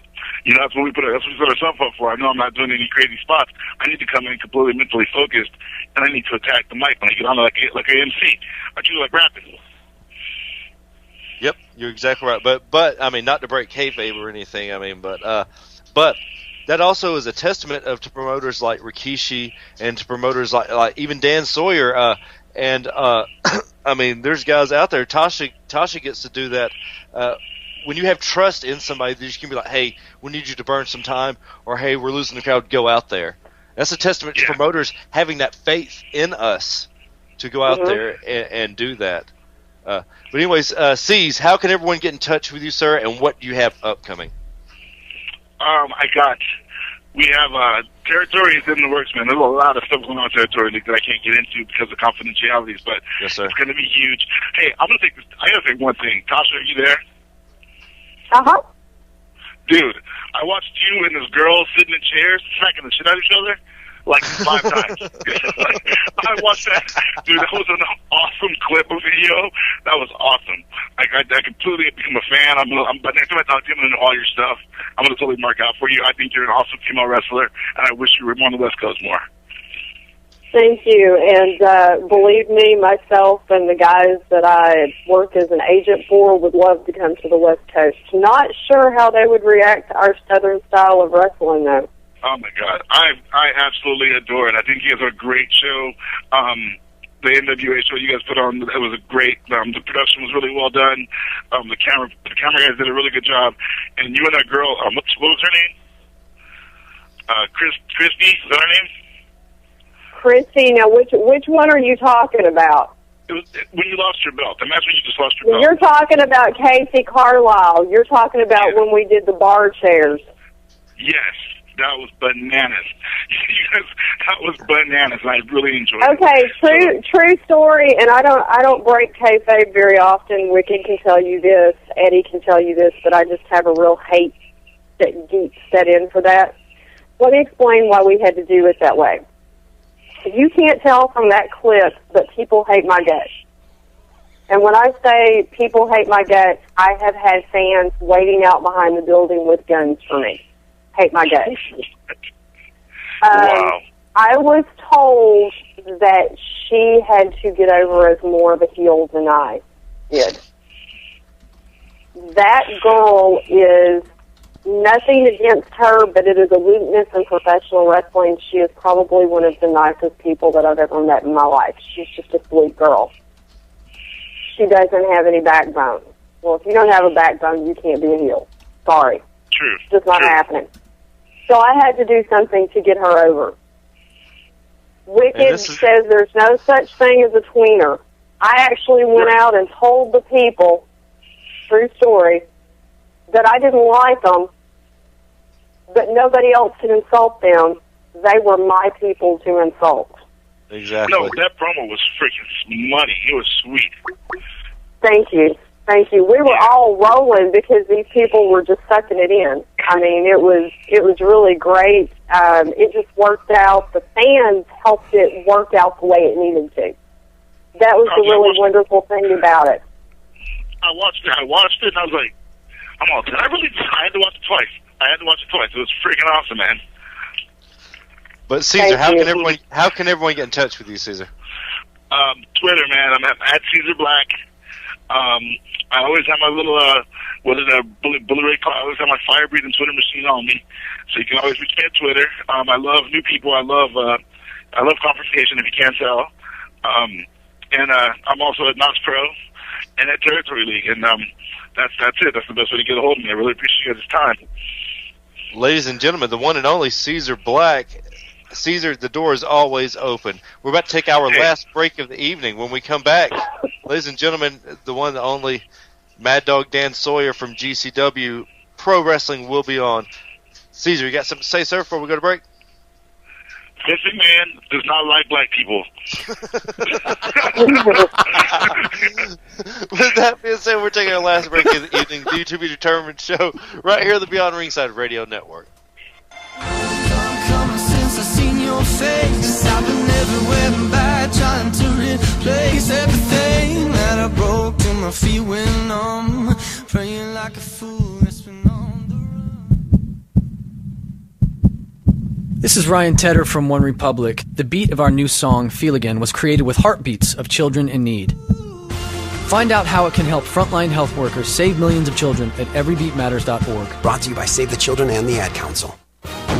Arr! We be under attack. Man the long nine. Prepare to be boarded. Flagship, starboard bound. What? No, not by the enemy flagship. By garbage. The beautiful ocean be full of it these days. Many of folk don't know that when they throw their trash on the ground, it eventually makes its way into the ocean. So lend us a hand by always recycling and disposing of your trash properly. And learn more what you can do to keep the ocean healthy at keepoceansclean.org. Brought to you by the Keep Oceans Clean Alliance and the Ad Council.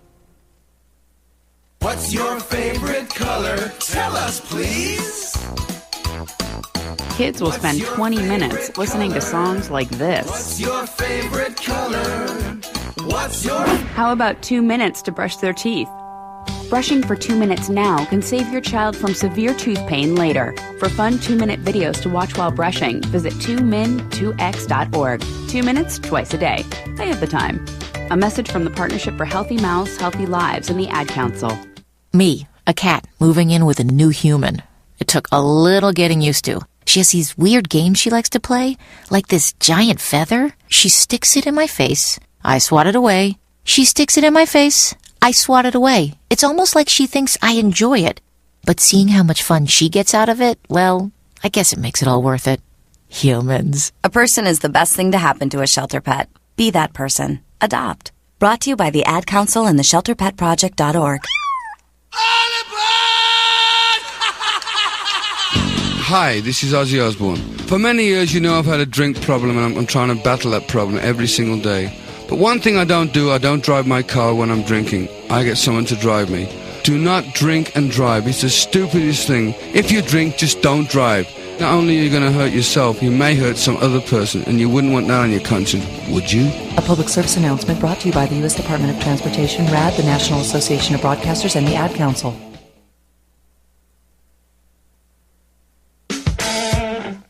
Hi, this is Frank Beard of ZZ Top for RAD. If you're out partying and drinking, and we all know that happens sometimes, please don't get behind the wheel. Give up the keys to a designated driver. Please don't drink and drive.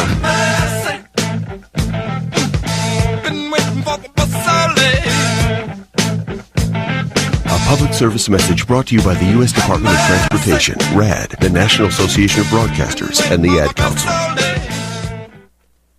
Clutching the envelope tightly, I stepped onto the ladder at the bottom of the treehouse. Something caught my eye above me and I looked up.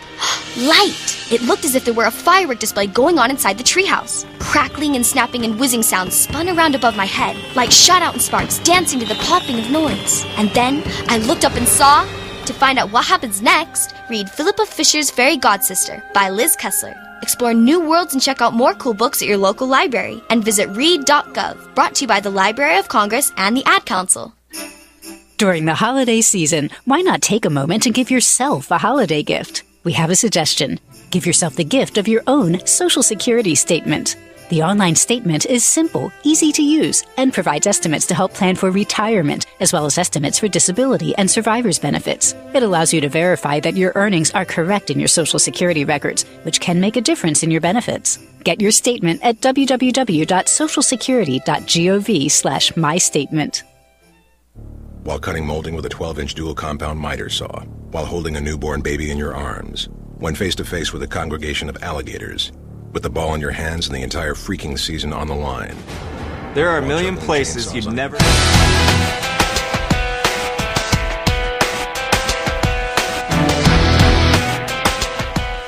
Ladies and gentlemen, it's the To Be Determined show right here on the Beyond Ringside Radio Network. This is the Take It Home portion of the show.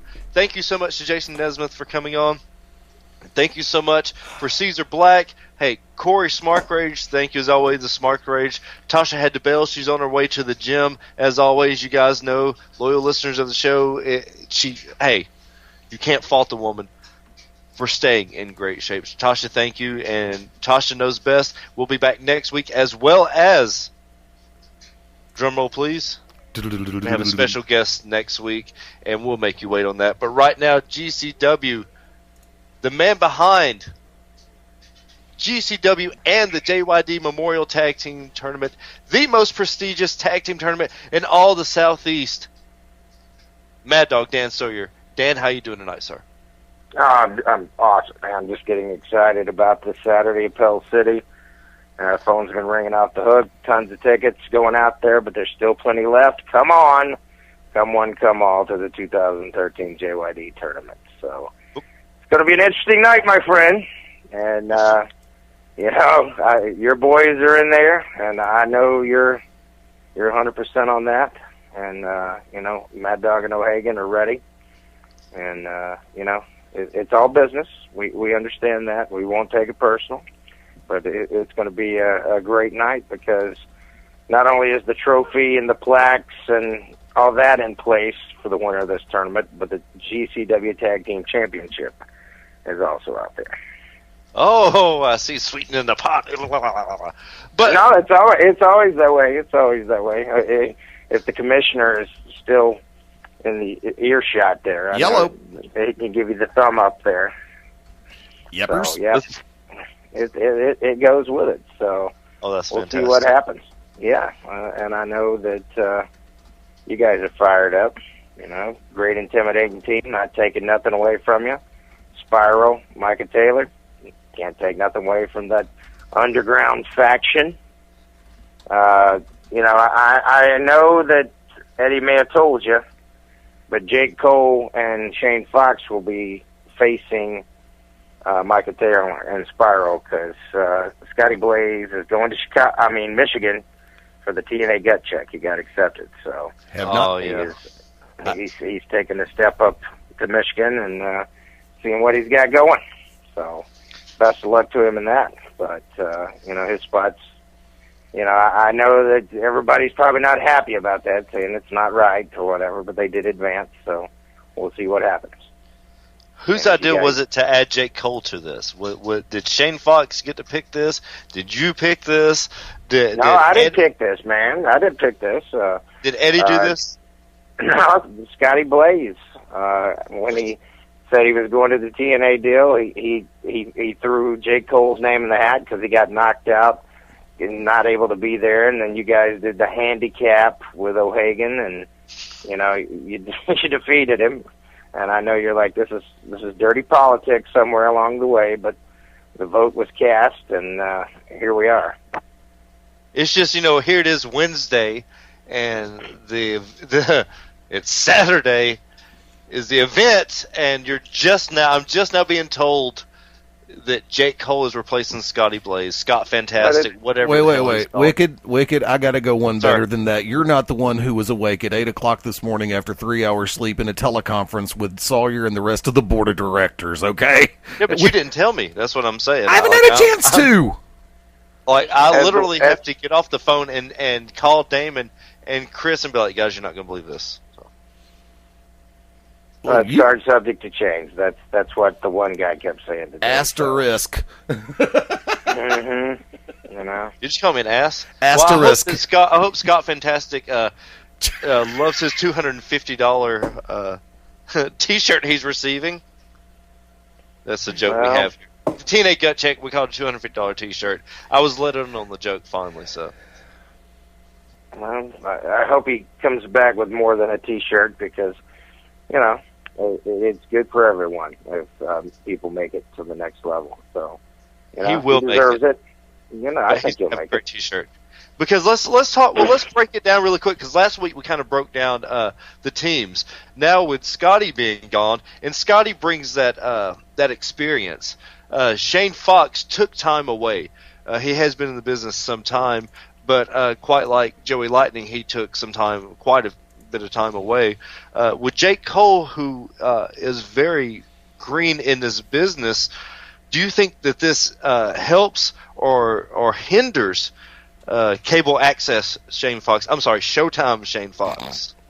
Well, I think some of the high flying won't be there with Cole, but you got more of a ground and pound kind of brute strength kind of guy because he is one of the strongest guys in the locker room. That's no kidding. You know, I'm telling you, I see the guy hitting the weights. I see him at the gym, and he's got a lot of heart. You know, I'm not saying he would be less or whatever. The experience level, you know, Knox and, you know, Taz, or excuse me, sorry, sorry. I got hit in the head too many times. That DC, David Christopher, David Christopher, DK. Hey. Look, okay, Mad Dog.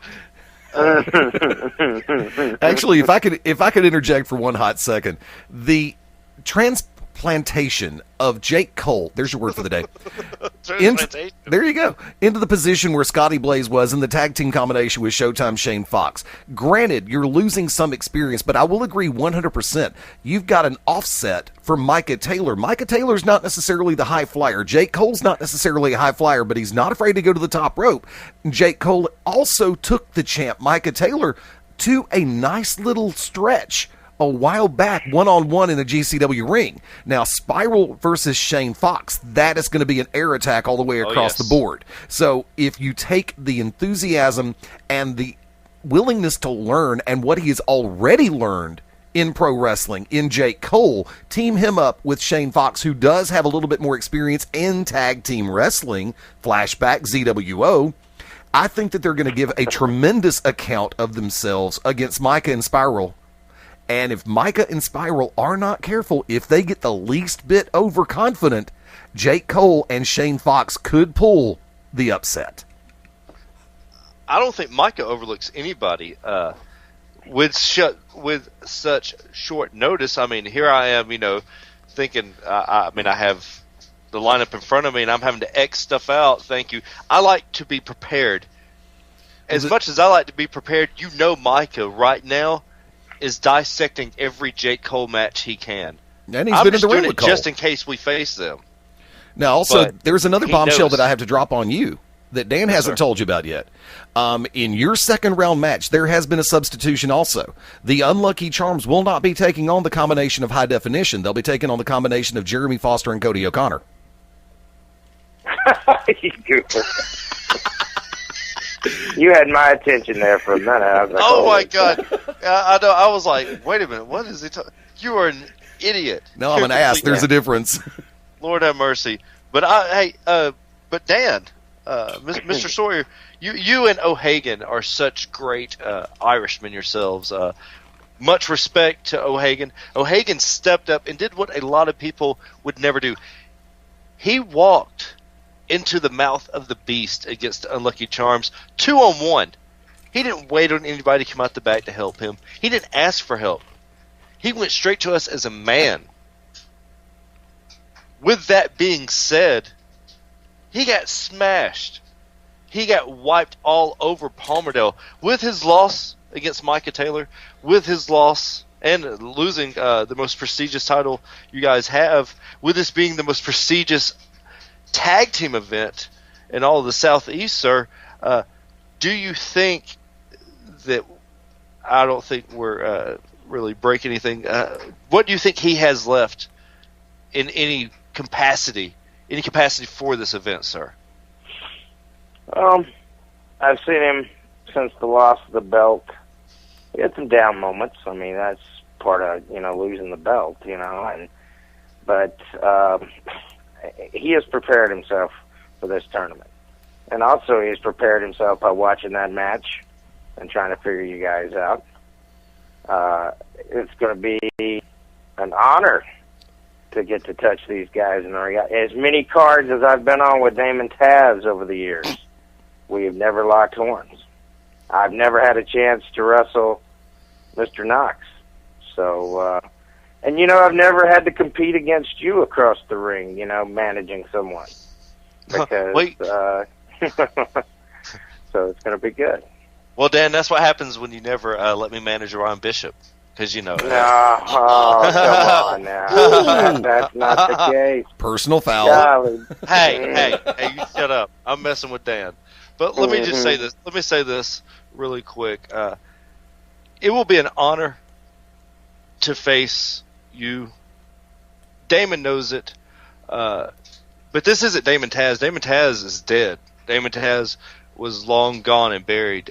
Damon Christopher is a whole nother animal. And you don't really wrestle against Chris. You just hope and pray to whatever deity that you survive.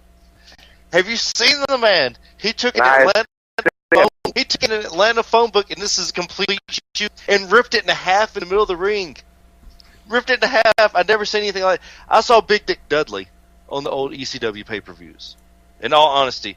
Now, we all know Big Dick Dudley was juiced up on steroids to high heaven. Everybody has, that's common knowledge. Common knowledge is like, but Chris Knox is a 100% pure athlete. The man is a legitimate, he legitimately has 7 losses in MMA and a bare knuckles brawler, a world-renowned bare knuckles brawler. Do you see any way, and we know that with your past, that you can survive this, sir? No, absolutely. And I've been doing Gracie Jiu-Jitsu for the last 6 weeks, hardcore, 3 times a week, and I can hold my own in the tough man. I was one of the few guys to ever put Hardbody Harrison on his ass in 1997. And then, of course, he tries to get me disqualified like it's a wrestling match and said I thumbed him in the eye. Of course, now he's getting thumbed in the eye and the backside every night in the joint. So, best of luck to you, Hardbody. Piffin ain't easy, and, that's just the way it is. But I can take a punch, but I can give one, and, we're just going to see what happens this Saturday night. And, you guys got somebody, you got to get past O'Connor and Foster. And I know they're young, and I know they're not near as big, but they have been tag team champions before, and they have won the JYD tournament before. My problem with these guys, Mad Dog and I said this last week, I don't think they can get along. I think they're their own worst enemy. I think if we just kind of lay back and let them just fight it out, I think we'll be okay. But no, for real, I like Jeremy Foster. I've told you this before, and anybody that's listened to, Jeremy Foster is a hell of a talent. Cody, I'm really not familiar with. I do know that he may or may not be in the right state of mind that he needs to be. I don't think I think he's more worried about the 8 or 9 women that he brings to the show than he does about this match, because they do bring the ladies. Oh, yes, they do. Ones. And I got to give props to the whole audience. It's not a bunch of grannies anymore. Mm-mm. We got some hotties out there, and they don't miss shows, and we appreciate them.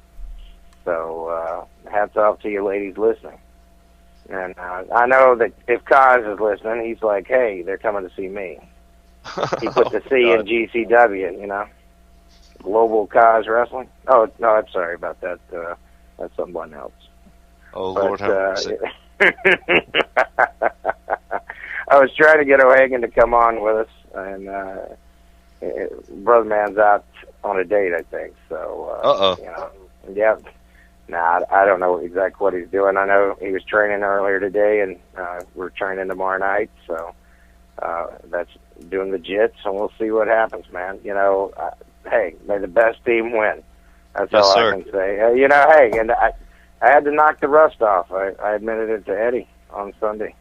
You know, I had to knock the rust off to get ready for this thing. And, you know I'm not a spring chicken, but I still got some gas in the tank, so we'll see what happens there.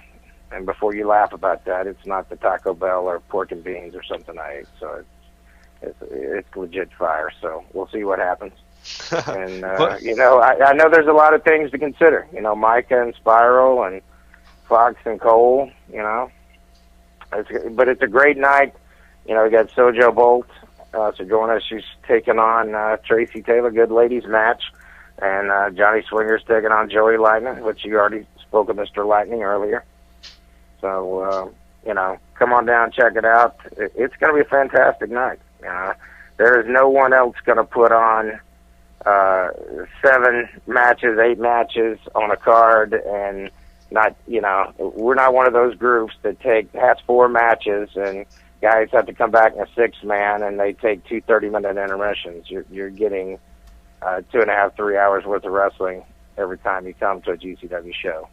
And that's a shoot, brother. How can everyone get pre-sale tickets, and what time do the doors open? So you know the usual rundown, sir. Oh, yeah. It's you can email gcwmedia@yahoo.com, or you can show up at 7 o'clock Central Time, that is, at the Pell City Civic Center in Pell City, Alabama. Bell is at 7:30. We will be prompt because these tag matches, we may be going all night. So you ready for a full night? You know, how often do you get to see more than one tag match on a show, even on a national level? Really? Not since the Crockett Cup. I mean, and we're going old school there. Yeah, no kidding. WCW, yeah, NWA stuff. You know, they would stretch it out, you know, for 2 months, and something was brought to mind. This is the closest thing to it, to be honest with you. I agree. You know, and, you know, looking back at those times, the Malenko brothers, you know, Dean and his brother were wrestling, and we never even knew he had a brother. So I didn't until the Crockett Cup. I swear to God I didn't. But he made a career in Japan working for Funaki. Not as in the one as we know, but his uncle. You know, doing the shoot stuff. So, you know, it's, you never know. Come on out, check out these teams. I'll tell you, there's great teams in this tournament. The Charms, definitely. Spiral, Micah, High Definition, Mad Dog and O'Hagan, you know, and J. Cole and Showtime Shane Fox. So come root for someone. You know, Heel Nation, bring it. Come on. You know, come cheer for who you want to cheer for. We're going to have a great time regardless. Peanut's going to call somebody yellow. Loud Little Girl is going to scream. And, hey, Hot Ice is going to have signs. You know, so it sure is Nemesis's hair will be on a mohawk. It's going to be a fantastic night. Maybe we can get Eddie to bring out the vest. Maybe we can get Eddie to break out the vest. Oh, my God. Please. Tournament time. Vest. There you go. Please. Matter of fact, real quick, you're leaving out 2 matches that are drawing attention. The Battle of the Sensations, as well as, and I'll let you hit that one first. Okay, got new sensation Steve Styles being challenged by Latino sensation Antonio Garza. Also, Wild Child versus the Mean One. Dude, what? The Wild Child Drew Adler taking on Mean Mike Posey. Oh, Jesus. I thought you said the wild one. I was like... No, I'm not talking about Will. I'm not talking about Will Owens. I thought, you talking about Lactate Titty? You know, I've never seen a man squirt milk before. Get off the gas, brother. Get on the treadmill. But, no, yeah, Drew Adler versus me, Mike Posey. It's going to be awesome. Oh, my God. Hold on. How tall is Drew Adler? 6'5"? I think. and how short is Posey? He's like 5'7", 5'8". This is going to be awesome. Awesome. Yep. And I'm a fan of Steven Styles. I'm just saying. Yeah, Steve Styles is awesome. I like the Riddick glasses. Maybe I'll break those after the tournament. Wait, hold on. Is it Steve Styles or Steven Styles? Let's just go with Steve. What day of the week is it? I always call him Kid, so Kid. I do it with everybody besides Jeff. I'm like, Jeffrey, come here. I love Jeffrey. I want to say he's great, I want to say this really good. Thank you for putting tag teams on. Even if we weren't involved in this, this is my third JYD Memorial Tag Team Tournament I've been a part of. The fact that you use managers, you use women's wrestling, and you use tag teams, that's the three things that are missing out on the national stage. I agree. And I was talking today to Stanley Robinson of UIW about that, and Stanley's doing the same thing. He's bringing in women's wrestling. He uses managers. It's very few and far between. Territory League is the closest thing to a national broadcast that uses that. Besides, Ring of Honor doesn't really use that many women's wrestling. I know they're starting to, but they haven't been. Territory League is the closest thing to that. So I think that there's a reason why this is the most prestigious tag team tournament in the Southeast, and I hope that everybody's ready for some wrestling, because this is going to be a knockdown, drag-out fight to the very end. And may the best team win. And that's going to be the unlucky charm, let's be honest. Yeah. Well, as Patrick Swayze said in Roadhouse, opinions vary. And, I think Mad Dog and O'Hagan's got a really good chance. And, that's why we do it. We'll see. It's an athletic competition, and may the best team win. I do want to say this, someone said something smart online a few days back about our wrestling, and I told them we're the only ones that we don't run spot shows. We run a territory, and I've been in Pell City for 10 years straight. I've been in Palmerdale going on 11 years straight, and that's 2 shows a month. But not to mention, we're going to Knoxville this month. We're going to Tryon, Georgia. And we're back in Locust Grove, and there's another location in Georgia that I'm not allowed to speak of at this moment, but confidentiality let's clause. just say it's getting ready. But you will here, right? That's Not right. yet. When the time is right, you'll be the first one to know. You'll be the first one to know. But Mr. Sawyer, before we let you go, really quick, if you will, tell Miss Sawyer that I apologize and we're sorry. Because if we get to face you, we are going to destroy you. Nothing personal. It's just business, sir. Oh, absolutely. And Jiu-jitsu. Just tell Mr. Knox and Mr. Christopher's family the same. And I saw Mr. Christopher at the WWE show in Birmingham, Alabama, and his kids liked me that day and slapped me 5. They're not going to want to do that after it's over. They're probably going to want to slap my face. So. We're having to, reacclimate ourselves. You're going to see something you haven't seen before. And oh my God! The 5-Star Fight Club. Yeah, I'm gonna keep my clothes on. I don't want to kill the house. But, you're not going to be washing your balls in the sink, are you? No, they have 2 nice showers. They have 2 nice showers there. I like to do that there. Bad dog. Start squirting water. Lord have mercy. Mr. Sawyer, in all honesty, thank you for coming on. We will see you Saturday night, sir. Eddie, you want to run a recap of the event, sir? Folks, yes, real quick, let me run these down. There are 3 huge events in 3 great cities coming up this weekend. February the 23rd in Mocksville, North Carolina, 622 North Main Street. It is a pro wrestling benefit for Stephen Fry. Stephen is in a fight right now with Hodgkin's lymphoma. This show will take place at the Brock Gym, 622 North Main Street. Gunner. You recognize him from TNA. A lot of old school NWA fans know him as the Universal Soldier. Phil Shatter will be taking on Mr. Mid-Atlantic Damian Wayne for the NWA National Championship. The Raging Bull Manny Fernandez in a Brass Knuckles Championship match against the champion, the Beastmaster Rick Link. You've got some great stars in North Carolina, South Carolina, and Virginia, all converging on Mocksville this Saturday night. In the benefit for Stephen Fry. I had a chance to speak with him, interviews with him, Tuesday night conversations with him and Manny Fernandez recently that are being broadcast on Beyond Ringside Radio. Let me spin around to monitor 4 real quick. And this coming Sunday in Millersville, Tennessee, you've heard us talk about it for a couple of shows now here on the To Be Determined show. It is Fighting for Aurora. In Millersville, Tennessee, 1214B Louisville Highway at the Sawmill Arena. Christian Haim, Jason Nesmith, Chase Stevens, Eric Andrews, all on the card and a whole lot more. And, of course, our co-host here on the To Be Determined show, Tasha Simone, in a mixed tag match with Brian Casanova as they take on Miss Rachel and the anti-bully, Alan Shepard. And, folks, we've just been talking about it. This Saturday night, Pell City, Alabama, at the Pell City Civic Center. Bell time, 7:30 p.m. Doors open at 7. It is the finals of the JYD Memorial Tag Team Tournament.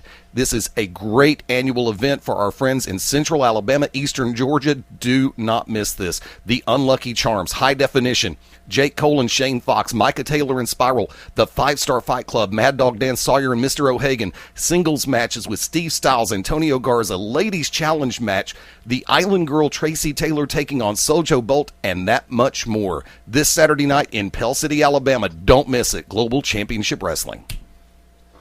And with that being said, thank you to Caesar Black. Thank you to Jason Nesmith. Thank you to Corey Smarkrage. Thank you, Dan Sawyer. Thank you, Tasha. Thank you, Eddie. One more time around for Mad Dog Dan Sawyer. Thank you very much. Thank you for To Be Determined. Nemesis Eddie, it's always a pleasure.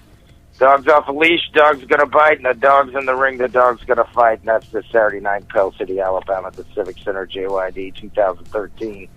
We're going to have some new tag team champions. It's Mad Dog and O'Hagan. Come find out. See it 7:30 Central Time. For Fast Eddie Lane. Let's run it real quick. This coming Sunday, 5:30 p.m. Central, 6:30 Eastern, 3:30 Pacific. Beyond Ringside Sports Radio returns live. Yours truly, Mark Mabo Bowman, the Oracle of Amos, the Wicked Nemesis, and you never know who might just pop in. Keep your eyes open on BeyondRingside.com for all information. Also, this Sunday night at 10 Eastern, 9 Central, Global Championship Wrestling's GCW Radio returns live right here to Beyond Ringside Radio. Catch us both 2 great live shows this weekend. Drop over and say hi personally at FastEddieLane.com. BeyondRingside.com next Wednesday, the To Be Determined show. As you just heard, Beyond Ringside, 5:30 Central Standard Time on BeyondRingside.com as well. At Wicked Nemesis for myself, Wicked Nemesis Enoch on YouTube, Wicked Nemesis on Facebook. The Unlucky Charms have a Facebook fan page. The Merchants of Death have a Facebook fan page. Just go out and support local independent wrestling. If you don't support it, don't bitch about it. Ladies and gentlemen, thank you for listening. To everyone, this is the To Be Determined show. This is the Oracle of Ominous, the Architect of Intellect, the Wicked Nemesis. Thank you all.